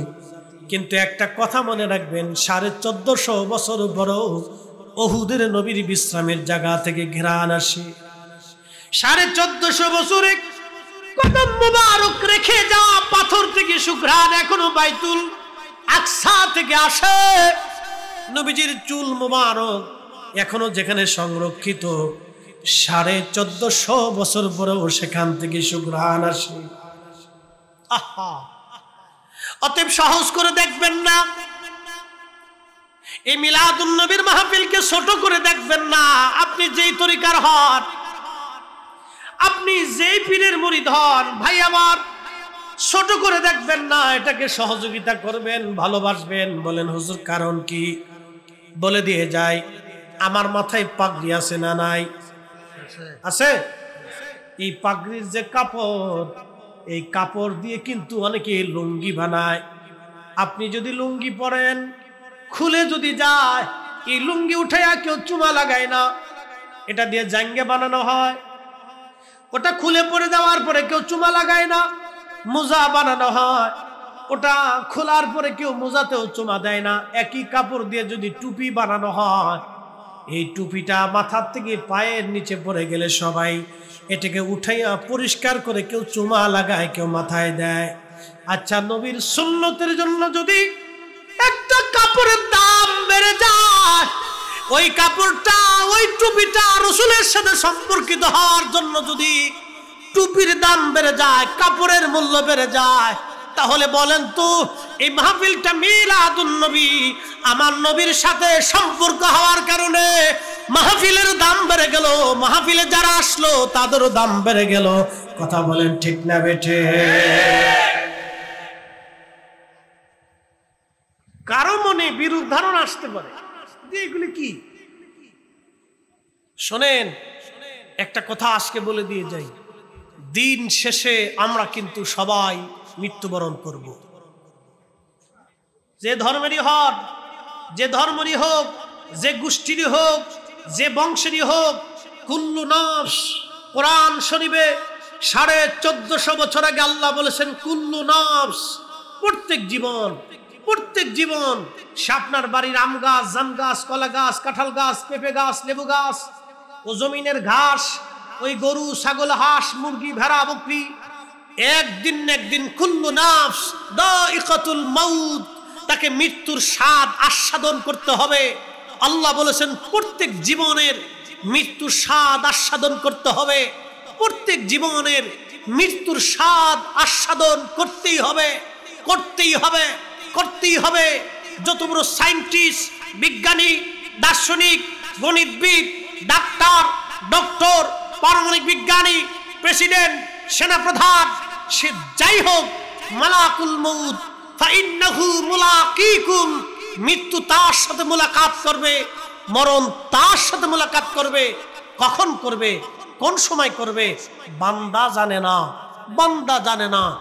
একমাত্র যিনি জানেন তিনি কে? না হয় না, আওয়াজটা দুর্বল লাগে। তিনি কে? তিনি কে? কোনো সন্দেহ আছে? হ্যাঁ, আজ পর্যন্ত কেউ বলতে পারে না আমি অমুক জায়গা, ওই স্থানে, এখানে, এমুক টাইমে, এই সময়ে, এই মুহূর্তে মারা যাবে। নবীরা ছাড়া আর বিশেষ আল্লাহর ওলিরা ছাড়া, তাদেরকে আল্লাহ জানাইতেন, তারা বলতেন। কেউ পারে, কেউ পারে। কোরআন বলছে ফাইন্নাহু মুলাকিকুম, মৃত্যু তার সাথে মুলাকাত করবে, সাক্ষাৎ করবে, দেখা দিবে, তাকে হরণ করে নিয়ে চলে যাবে। আচ্ছা, প্রশ্ন করি, জবাব দিবেন। মৃত্যু এটা বাস্তব না অবাস্তব? জোরে বলেন, জোরে জোরে জোরে। আচ্ছা, যাকে নিলেন তিনি কে? আব্দুর রহিম, আব্দুল করিম বা আব্দুল্লাহ বা যে সে যেই হোক ইত্যাদি। যাকে নিলেন, যার ভিতর থেকে যাকে নিয়ে গেলেন তাকে দেখা গেছে? জোরে বলেন। যিনি নিলেন তাকে দেখা গেছে? যেই জগতে নিছেন সেই জগৎ দেখা গেছে, কিন্তু তিনি যে তাকে নিয়ে যা হলো এটাও সত্য, সে চলে গেল এটাও সত্য। কি কথা কর না কেন? যাকে নিছে সেও সত্য। কে নিছে? আমি ফরিদি আপনাদের সামনে ওয়াজ করতেছি। যদি আমার ডাক 1 মিনিট পরে আসে, 1 মিনিট পরে আপনাদের সামনেই চলে যাবে। 1 মিনিট আগে আমি ওয়াজ করলাম, 1 মিনিট পরেই আমাকে আল্লাহ নিয়ে গেলেন। এই যে যিনি চলে গেলেন তিনি ফরিদি, কিন্তু এই বডিটা পরে রইল, স্ট্রাকচার এটা পরে রয়েছে। যাকে নিয়ে গেলেন তিনি মুফতি জহিরুল ইসলাম ফরিদি, তাকে নিয়ে চলে গেলেন। যিনি নিলেন তেনাকেও দেখা গেল না। যাকে নিয়ে চলে যা হলো তার ভিতরের জনকেও দেখা গেল না। যে নিয়ে গেল তাকেও দেখা গেল না। যার হুকুমে নিল তাকেও দেখা গেল না। যেই জগতে নিল সেই জগতও দেখা গেল না। কিন্তু গেল সত্য, নিল সত্য, হুকুমও সত্য, জগতও সত্য। কি কথা কন না কেন? ঠিক কিনা? বুঝে যাবে। এই কথাটুকুন কেউ যদি বুঝে তাহলে সে আখিরাত বুঝবে, সে আখিরাত বুঝবে। 1450 বছর আগে কোরআন বলতেছে, কুল হুজুর আপনি বলে দেন, আপনার উম্মতকে বলেন, মানুষ জাতিকে বলে দেন, কুল ইন্নাল মাউতাল্লাযী তাফিরুনা মিনহু, মানুষ মৃত্যু থেকে পালায়। অসুস্থ হলে চিকিৎসা নেওয়ার জন্য সিঙ্গাপুরে যায়, ভারতে যায়, লন্ডন যায়, মালয়েশিয়া যায়, আমেরিকাতে যায়, বড় বড় ডাক্তার দেখাইতে যায়। আচ্ছা বলেন, বাংলাদেশের ধনাঢ্য ব্যক্তি না বিরাট বড় বড় ডাক্তার দেখায় ভালো চিকিৎসা করার জন্য, দীর্ঘদিন বেঁচে থাকবে, দীর্ঘদিন থাকবে। হ্যাঁ, বেঁচে থাকার জন্য তারা কি করে? ডাক্তার দেখায়। বলেন বেঁচে থাকতে পারে? না না, একসাথে বলেন, বেঁচে থাকতে পারে? না না না, কেউ বেঁচে থাকতে পারে? যেই ডাক্তার মানুষকে চিকিৎসা দেয় সেও বেঁচে থাকতে পারে না। 1450 বছর আগে কোরআন বলতেছে, হুজুর উম্মতকে বলে দেন, উম্মত বাঁচার জন্য চেষ্টা করে, মৃত্যু থেকে পালায়। আমরা রাত্রিবেলা গাড়ি যখন ঘুমান তখন আমরা রাস্তায় থাকি। জগতের মানুষ যখন নির্ঘুম থাকে, ঘুমিয়ে থাকে, তখন আমরা রাস্তায় থাকি। আহা, এই যে আমার ওয়াজের জীবনের প্রায় 14-15 বছর পার হয়ে গেল, আজও পর্যন্ত রাস্তাতে কোনো দুর্ঘটনার শিকার আমি হই নাই। যিনি রক্ষা করলেন, জবান খুলে বলেন তো তিনি কে? 15 বছরের জীবনে আমি রাস্তার পাশে বহু লাশ পড়ে থাকতে দেখেছি, বহু মানুষের অ্যাক্সিডেন্টের মরা দেহ। আহা, মৃত্যু দেহ থেকে বিশ্রী গন্ধ আসে। আহা, কি বিকট বিশ্রী গন্ধ আসে। নিজে দেখছি রাস্তার পাশে মরে পড়ে রয়েছে, ট্রাকে পড়ে রয়েছে, বাসে পড়ে পড়ে রয়েছে, প্রাইভেট কারে পড়ে পড়ে রয়েছে, মোটর সাইকেলে পড়ে পড়ে রয়েছে। শুধু আফসোস করা ছাড়া কিছু করার থাকে না। মরার পরে বিশ্রী গন্ধ আসে, বিকট গন্ধ, মাস্ক পরেও থাকা যায় না, এমন বিশ্রী গন্ধ আসে মরার পরে। কোরআন বলতেছে, ফাইন্নাহু মুলাকিকুম, হুজুর মরণ থেকে তারা পালায়। আপনি বলে দেন মৃত্যু থেকে তারা পালাইতে পারবে না। ওই মালাকুল মউত তার সাথে দেখা দিবে, সাক্ষাৎ করবে। সুম্মা তুরাদ্দুনা ইলা আলিমিল গায়বি ওয়াশ শাহাদাত, হুজুর আপনি বলে দেন সে এমন এক মালিকের কাছে চলে আসবে, আল্লাহ। আল্লাহ ডাক দিয়ে বলতেছে, হুজুর আপনি বলে দেন সে আমার কাছে আসবে, আমি তার গোপনে গোপনে সব আমি আল্লাহ জানি। ফায়ুনাব্বিউকুম বিমা কুনতুম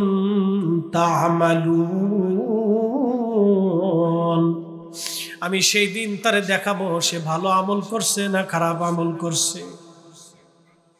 এমন জীবন করিয়া গঠন, হাসিবে তুমি কাঁদিবে ভুবন, এমন জীবন করিয়া গঠন, হাসিবে তুমি কাঁদিবে ভুবন, এমন জীবন করিয়া গঠন, হাসিবে তুমি কাঁদিবে ভুবন।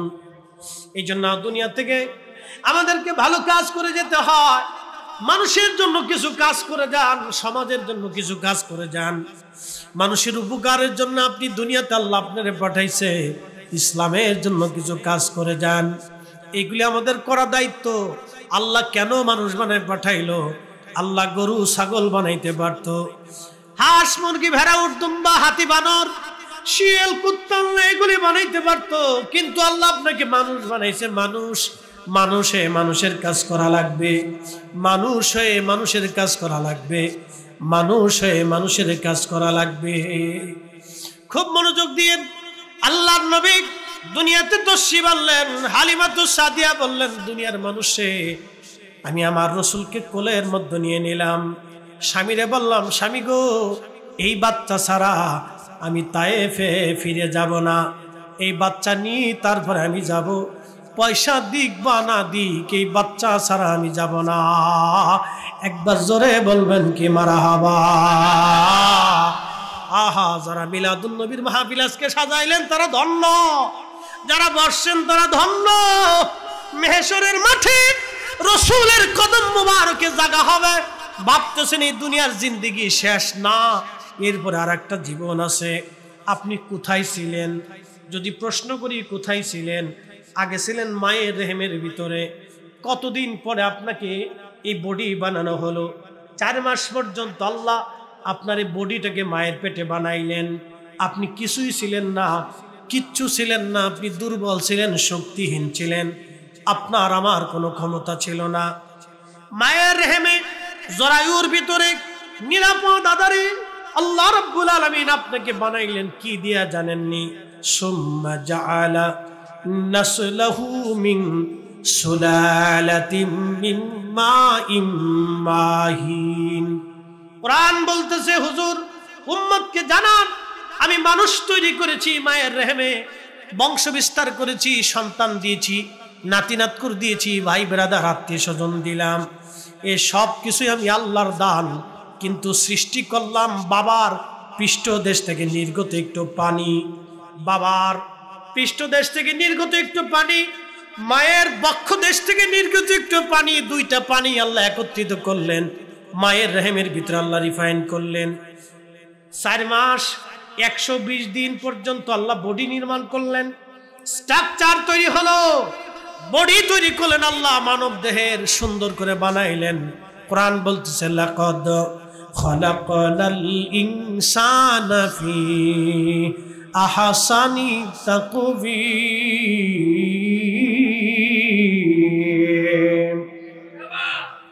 আল্লাহর কোরআন বলতেছে, আমি মানুষ সুন্দর করে বানাইছি।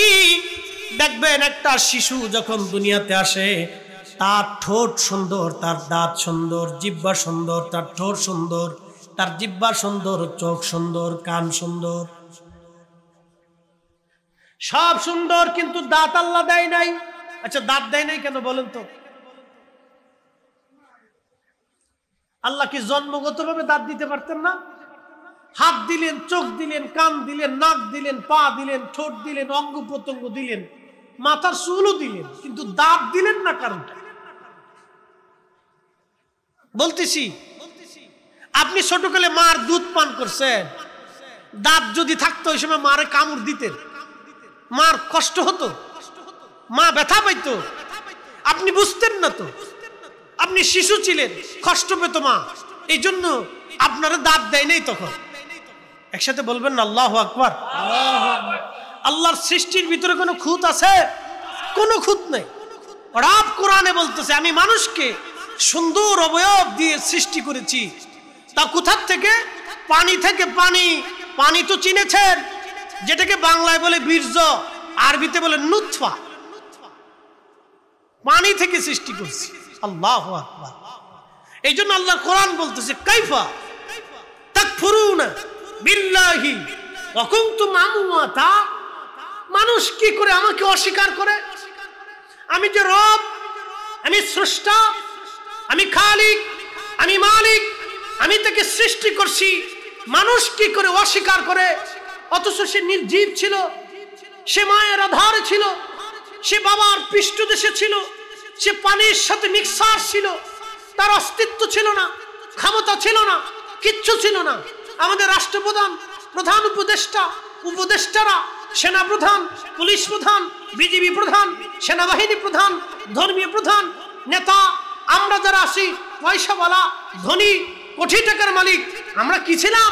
কিচ্ছু ছিলাম না, শক্তি ছিল না। এখন পয়সা হইয়া গরম হয়ে গেছে, ক্ষমতা হইয়া দেনা গালা হয়ে গেছে, এখন একটু ক্ষমতা পাইয়া পাগল হয়ে গেছে, বিরাট বড় অফিসার হইয়া একবারে বিরাট কিছু মনে করতেছে। হাত মিয়া, মানুষের কিচ্ছু ছিল না, মানুষের কিচ্ছু থাকবে না। এই জন্য দুনিয়াতে অহংকার করতে হয় না, গর্ব করতে হয় না, ক্ষমতা পাওয়ার পরে ক্ষমতার ব্যবহার করতে হয় না। এই ক্ষমতাকে গরিব মানুষের জন্য, দরিদ্রদের জন্য কাজে লাগাইতে হয়। কথা বলেন ঠিক না? মানুষ বুঝে না তো, মানুষ মনে করে বিরাট কিছু পেয়ে গেছে। আসলে সে তো কিচ্ছু ছিল না, সে নির্জীব ছিল, সে দুর্বল ছিল, হীন ছিল, ক্ষীণ ছিল, তার কি ছিল? কিচ্ছু ছিল না। আচ্ছা, মরে যাওয়ার পর আর কিছু থাকে? হ্যাঁ, প্রেসিডেন্ট মরার পর আর কিছু থাকবে? পাওয়ার আছে? ওই পর্যন্ত কবরে দিয়ে দুই সাইডকে ফুল টুল দিয়ে সবাই চলে আসবে। তারপরে ফেরেশতারা কি দুরমুজ চালান না লাঠি চালান না কি চালান দিবে, ওই আর খোঁজ খবর নাই। তবে একটা কথা বলে দিয়ে যায়, এদেশে অনেক রাজনীতিবিদ মারা গেছে, ধনী ব্যক্তি মারা গেছে, অনেক ব্যক্তিরা মারা গেছে, কিন্তু তাদের কবরের পাশে কেউ যায় না। কিন্তু আজকে দেখেন তো, এ দেশের যত ওলি আসছে, তাদের মাজারে, তাদের কবরের পাশে, তাদের মাজারের পাশে মানুষ যে বসে বসে জিয়ারত করে, তাদের জন্য দোয়া করে। কথা কন না কেন? ঠিক কিনা? কেন করে?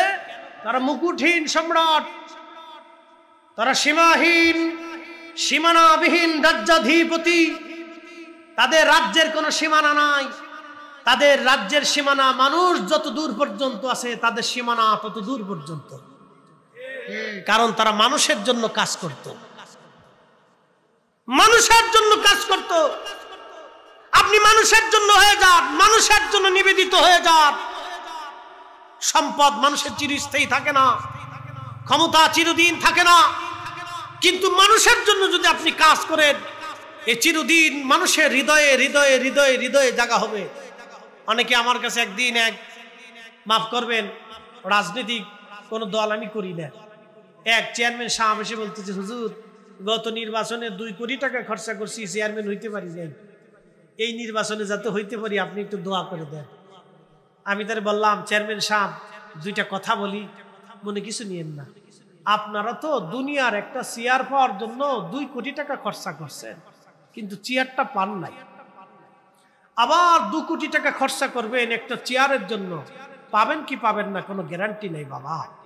আমি বললাম, একটা চেয়ারের জন্য 2 টানে আপনার 4 কোটি টাকা খরচা। আমি বললাম, বাবাজি, দুনিয়ার একটা চেয়ারের জন্য 4 কোটি টাকা খরচা না করে এই 4 কোটি টাকা যদি আপনি গরিব মানুষের জন্য খরচা করতেন, তাহলে মানুষের হৃদয়ের চেয়ারে আপনার আসন হতো, এই চেয়ার থেকে আপনাকে কেউ সরাইতে পারতো না। কি কথা কন না কেন? এই কাজে নাই, এই কাজে খরচা করে না মানুষ, এই কাজে খরচা করে না, খালি দুনিয়ার চেয়ারের জন্য সবাই পাগল হয়ে যায়। দুনিয়ার চেয়ারকে লাথি মেরে খাজা বাবা আজমিরি ভারতের জমিনে ঘুমিয়ে আছে। কি হিন্দু, কি বৌদ্ধ, কি শিখ, কি খ্রিস্টান, কি মুসলমান, সবাই ওনার মাজারে যায়, কারণ উনি মানুষের জন্য ছিলেন। কথা বলেন ঠিক কিনা? কেন যায়? শান্তির জন্য যায়। কিসের জন্য যায়? শান্তির জন্য যায়, শান্তির জন্য যায়। মানুষ শান্তি খুঁজে, শান্তি, এই জন্য মানুষের জন্য হয়ে যায়। প্রিয় উপস্থিতি, খুবই মনোযোগ দিয়ে কথাগুলি শুনবেন বাবাজি। না আপনাদের বুঝতে কোনো অসুবিধা হচ্ছে? হ্যাঁ, একসাথে বলি তো, আল্লাহু আকবার। আরো জোরে, আরো জোরে, জোরে জোরে জোরে। হ্যাঁ ঠিক আছে, চলবে। রাত তো বেশি না, এখন প্রথম ফার্স্ট টাইম। সুন্দর হয়েছে, আল্লাহ যা করে ভালো লাগেই করে। তা মনোযোগ দিয়ে, এই যত নবী ওলিরা দুনিয়াতে আসছেন তারা মানুষের জন্য ছিল। আমি বলতেছি, আল্লাহর নবীকে কোলে নিলেন হালিমাতুস সাদিয়া, দুগ্ধ পান করাইতে লাগলেন। তিনি বলেন, আমার উট, এই উটটা রশি ছিঁড়ে দৌড়াইয়া কাবা ঘরের সামনে দেই, কাবার সামনে সেজদায় পড়ে গেল। সুবহানাল্লাহ বললেন না আপনারা? কাবার সামনে যে উট সেজদায় পড়ে গেল। হযরত হালিমাতুস সাদিয়া বলেন, আল্লাহর নবী বড় হয়ে গেলেন, আমার থেকে চলে গেলেন, দিয়ে আসলাম মায়ের কোলে। 40 বছর বয়সে কোরআন নাজিল হলো, নবুয়ত আসলো। দেরি করি নাই, কালেমা পড়ে ফেলছি। কারণ আমি ছোটকালে যা দেখছি তাহা বড় আশ্চর্য। আমি নবীকে জীবনে কোনোদিন উলঙ্গ দেখি নাই, এমনকি আমি তার মা ছিলাম, ধাত্রী মা।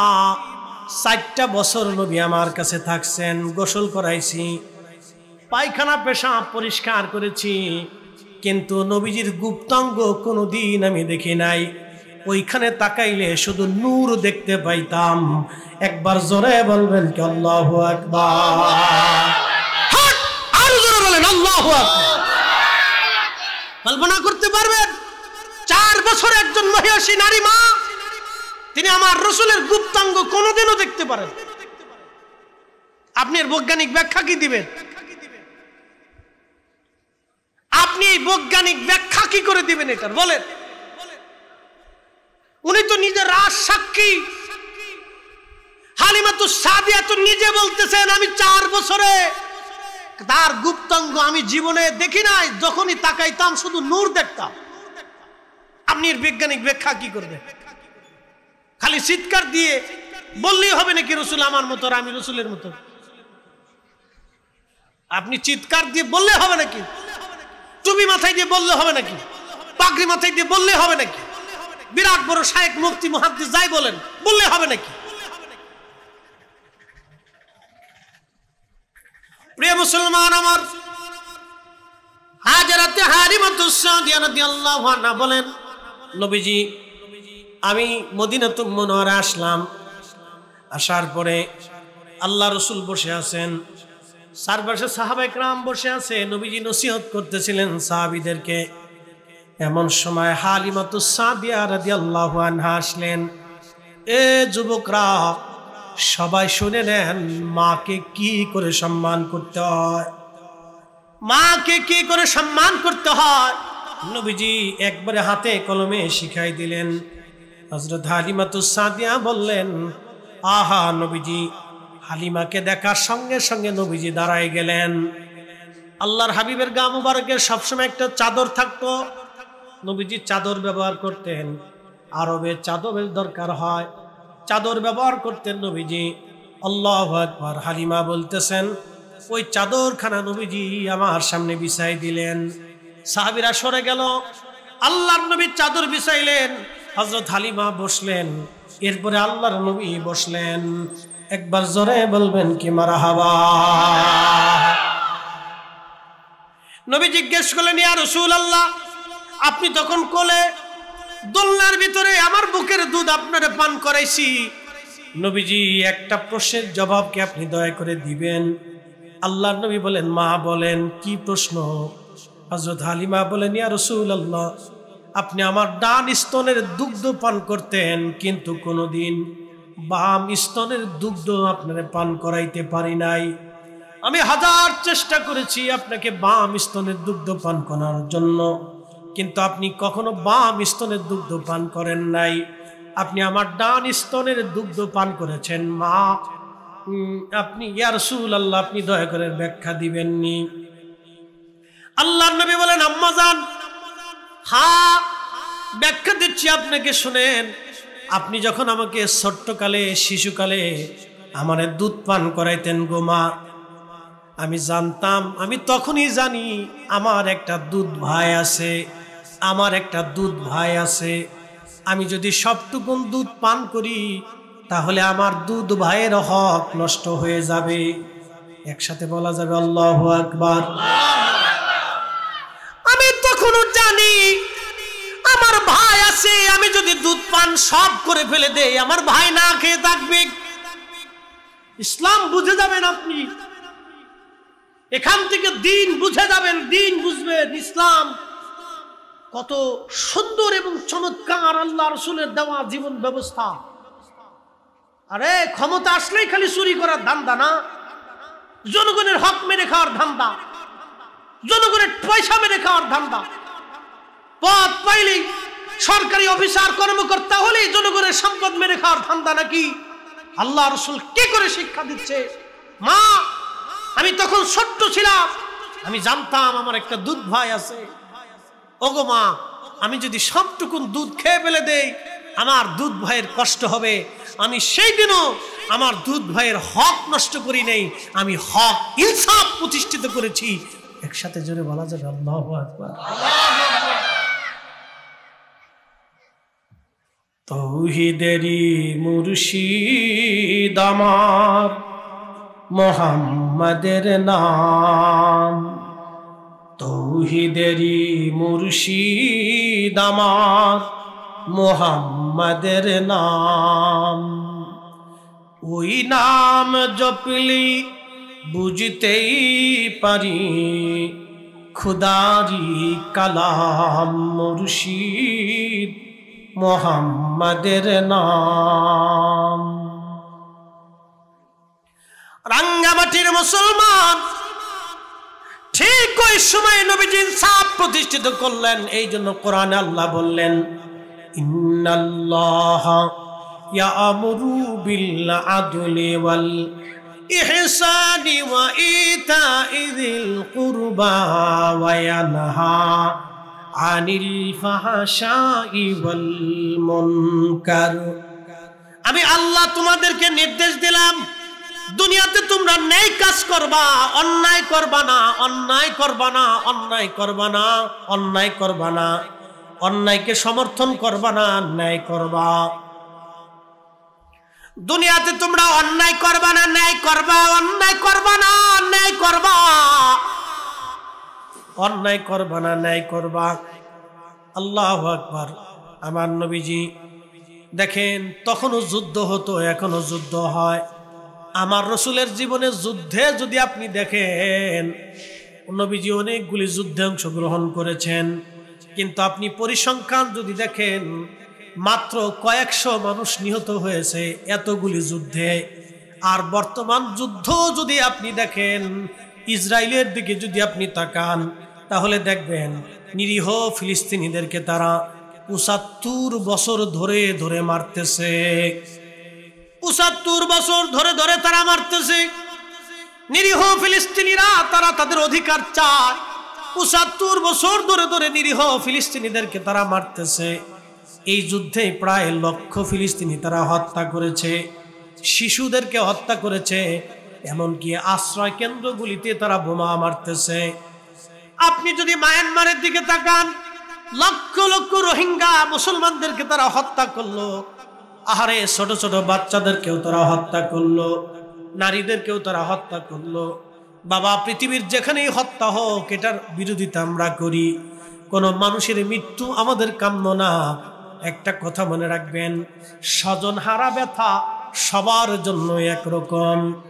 মুসলমান মারা গেলে যেমন মায়ের সন্তান মারা গেলে যেমন মার ব্যথা লাগে, মুসলমানের মার ব্যথা যেমন হিন্দুর মায়ের ব্যথা তেমন, মুসলমানের মায়ের ব্যথা যেমন বৌদ্ধ ধর্মের মায়ের ব্যথা একই রকম, সবার ব্যথা একই রকম।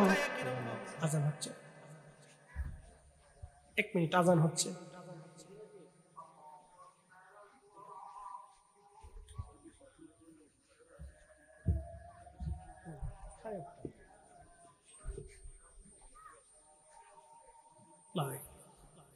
আল্লাহুম্মা দুরূদ পড়ি। আল্লাহুম্মা সাল্লি আলা সাইয়্যিদিনা মুহাম্মাদ ওয়া আলা আলি সাইয়্যিদিনা।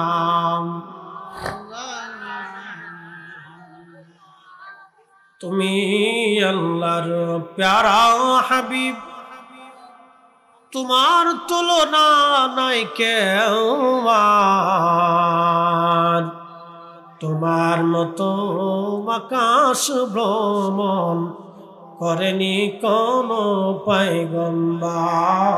আল্লাহুম্মা সাল্লি আলা মাওলানা মুহাম্মদ ওয়া আলা আলি সাইয়্যিদিনা মাওলানা মুহাম্মদ। একটা কথা মনে রাখবেন, আজান হচ্ছে, জামাতের পরে আমরা সময় মতো ছেড়ে দিয়ে দিব। এদিক পাশে বসি? আচ্ছা, এক মিনিট।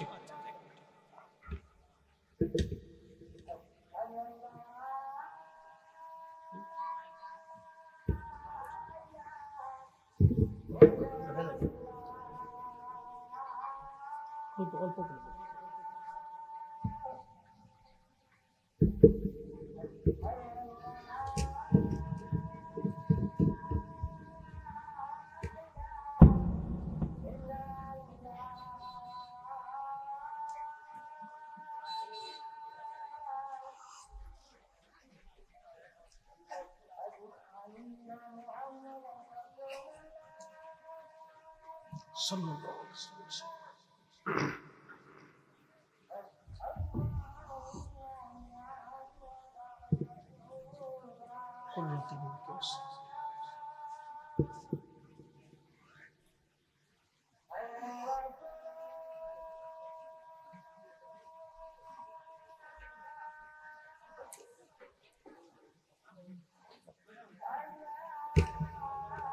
বসেন বসেন বসেন।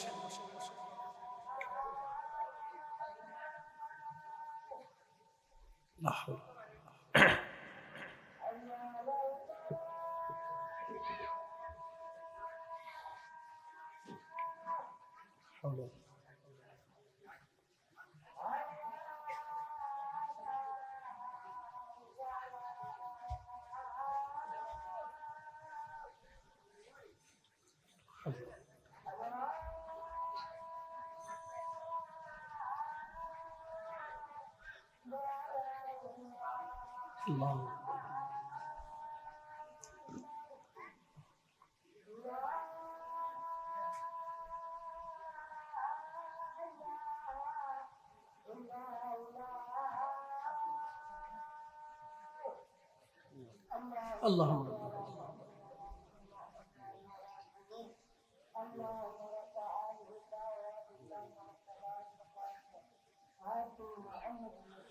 درشے بڑے اللهم صل على سيدنا مولانا محمد وعلى آل سيدنا বন্ধুগণ, সময়ের সংক্ষিপ্ততা, অল্প সময়, লম্বা কথা বাড়ানো যাবে না, মুক্তাসার সময়ের ভিতরে শেষ করে দেব। খুব মনোযোগ দিয়েন। বলছিলাম সবার ব্যথা একই রকম, এই জন্য কোনো হত্যা, নিরপরাধ কোনো মানুষ মেরে ফেলে দেওয়া, এটা ইসলাম কোনোদিন মেনে নেয় না। আল্লাহর কোরআন বলল, মান কতালা নাফসাম বিগাইরি নাফসিন আও ফাসাদিন ফিল আরদি ফাকান্নামা কতালান নাস জামিআ। তোমরা যদি নিরপরাধ একজন মানুষকে মেরে ফেলে দাও, আল্লাহর কোরআন বলতেছে তামাম দুনিয়ার মানুষ মেরে ফেলে দিলে যে গুনাহ হবে, একজন নিরপরাধ মানুষ মেরে ফেললে সেই গুনাহ হবে। আর একজন নিরপরাধ মানুষকে তোমরা যদি বাঁচায় দাও, সারা পৃথিবীর মানুষ বাঁচাইলে যেই সওয়াব হবে, একজন নিরপরাধ মানুষকে বাঁচাইলে সেই সওয়াব আল্লাহ দিবে। সুবহানাল্লাহ বলা যাবে না? এখানে কিন্তু মান কতালা নাফস বলা হয়েছে, এখানে কোনো ধর্ম বলা হয় নাই, কোনো দেশ বলা হয় নাই, কোনো গোষ্ঠী বলা হয় নাই, বলা হয়েছে মানুষ। যে কোনো মানুষকে তুমি যদি বাঁচাও, সারা পৃথিবীর মানুষ বাঁচাইলে যে সওয়াব হয়, একজন নিরপরাধ মানুষকে বাঁচাই দিলে সেই নাকি হয়। আর একজন নিরপরাধ মানুষ মেরে ফেললে যে গুনাহ হবে, সারা পৃথিবীর মানুষ মেরে ফেললে যে গুনাহ হয়, একজন নিরপরাধ মানুষকে মেরে ফেললে সেই গুনাহ হবে। এটা ইসলাম শিখিয়েছে। এই জন্য আপনার সন্তান আপনার কাছে যেমন নিরাপরাধ, অন্য ধর্মের সন্তান, মায়ের সন্তান আপনার কাছে এরকম নিরাপদ হতে হবে। আপনার ক্ষুধা যেমন অন্য ধর্মের মানুষের ক্ষুধা একই রকম। আপনার প্রতিবেশী যদি সে দরিদ্র হয়, পীড়িত হয়, সে যে ধর্মেরই হোক, কোন ধর্ম যদি না মানে, তার ঘরে যায় খাবার পৌঁছানো আপনার দায়িত্ব। আপনার ঘর থেকে তার ঘরে খাবার পৌঁছানো আপনার দায়িত্ব। এটা ইসলাম, এটা শিখিয়েছে। একটা ঘটনা বলে আপনাদের কিনে, বাইরের মাইকটা দাও, একটু সময় আছে, 10 মিনিট আছে, বাইরের মাইকটা দাও। একটা ঘটনা বলে আমি আপনাদের কাছে দোয়া করব, বেশি লম্বা না। মুসলিম মিল্লাতের 4 জন খলিফা, একজন খলিফার নাম হযরত আলী। খলিফার নাম কি? জোরে বলেন, জোরে জোরে। ওনার কি নেকির অভাব আছে? কোন নেকির অভাব ছিল না। ওনার 2টা বেটা জান্নাতের যুবকদের সর্দার। ওনার স্ত্রী ফাতেমাতুজ জাহরা জান্নাতের নারীদের সর্দারিনী। ওনার শাশুড়ি আম্মাজান খাদিজাতুল কুবরা, আল্লাহু আকবার, তিনি মহিয়সী নারী, তাহেরা তাইয়্যিবা। ওনার শ্বশুর রাহমাতুল লিল আলামিন।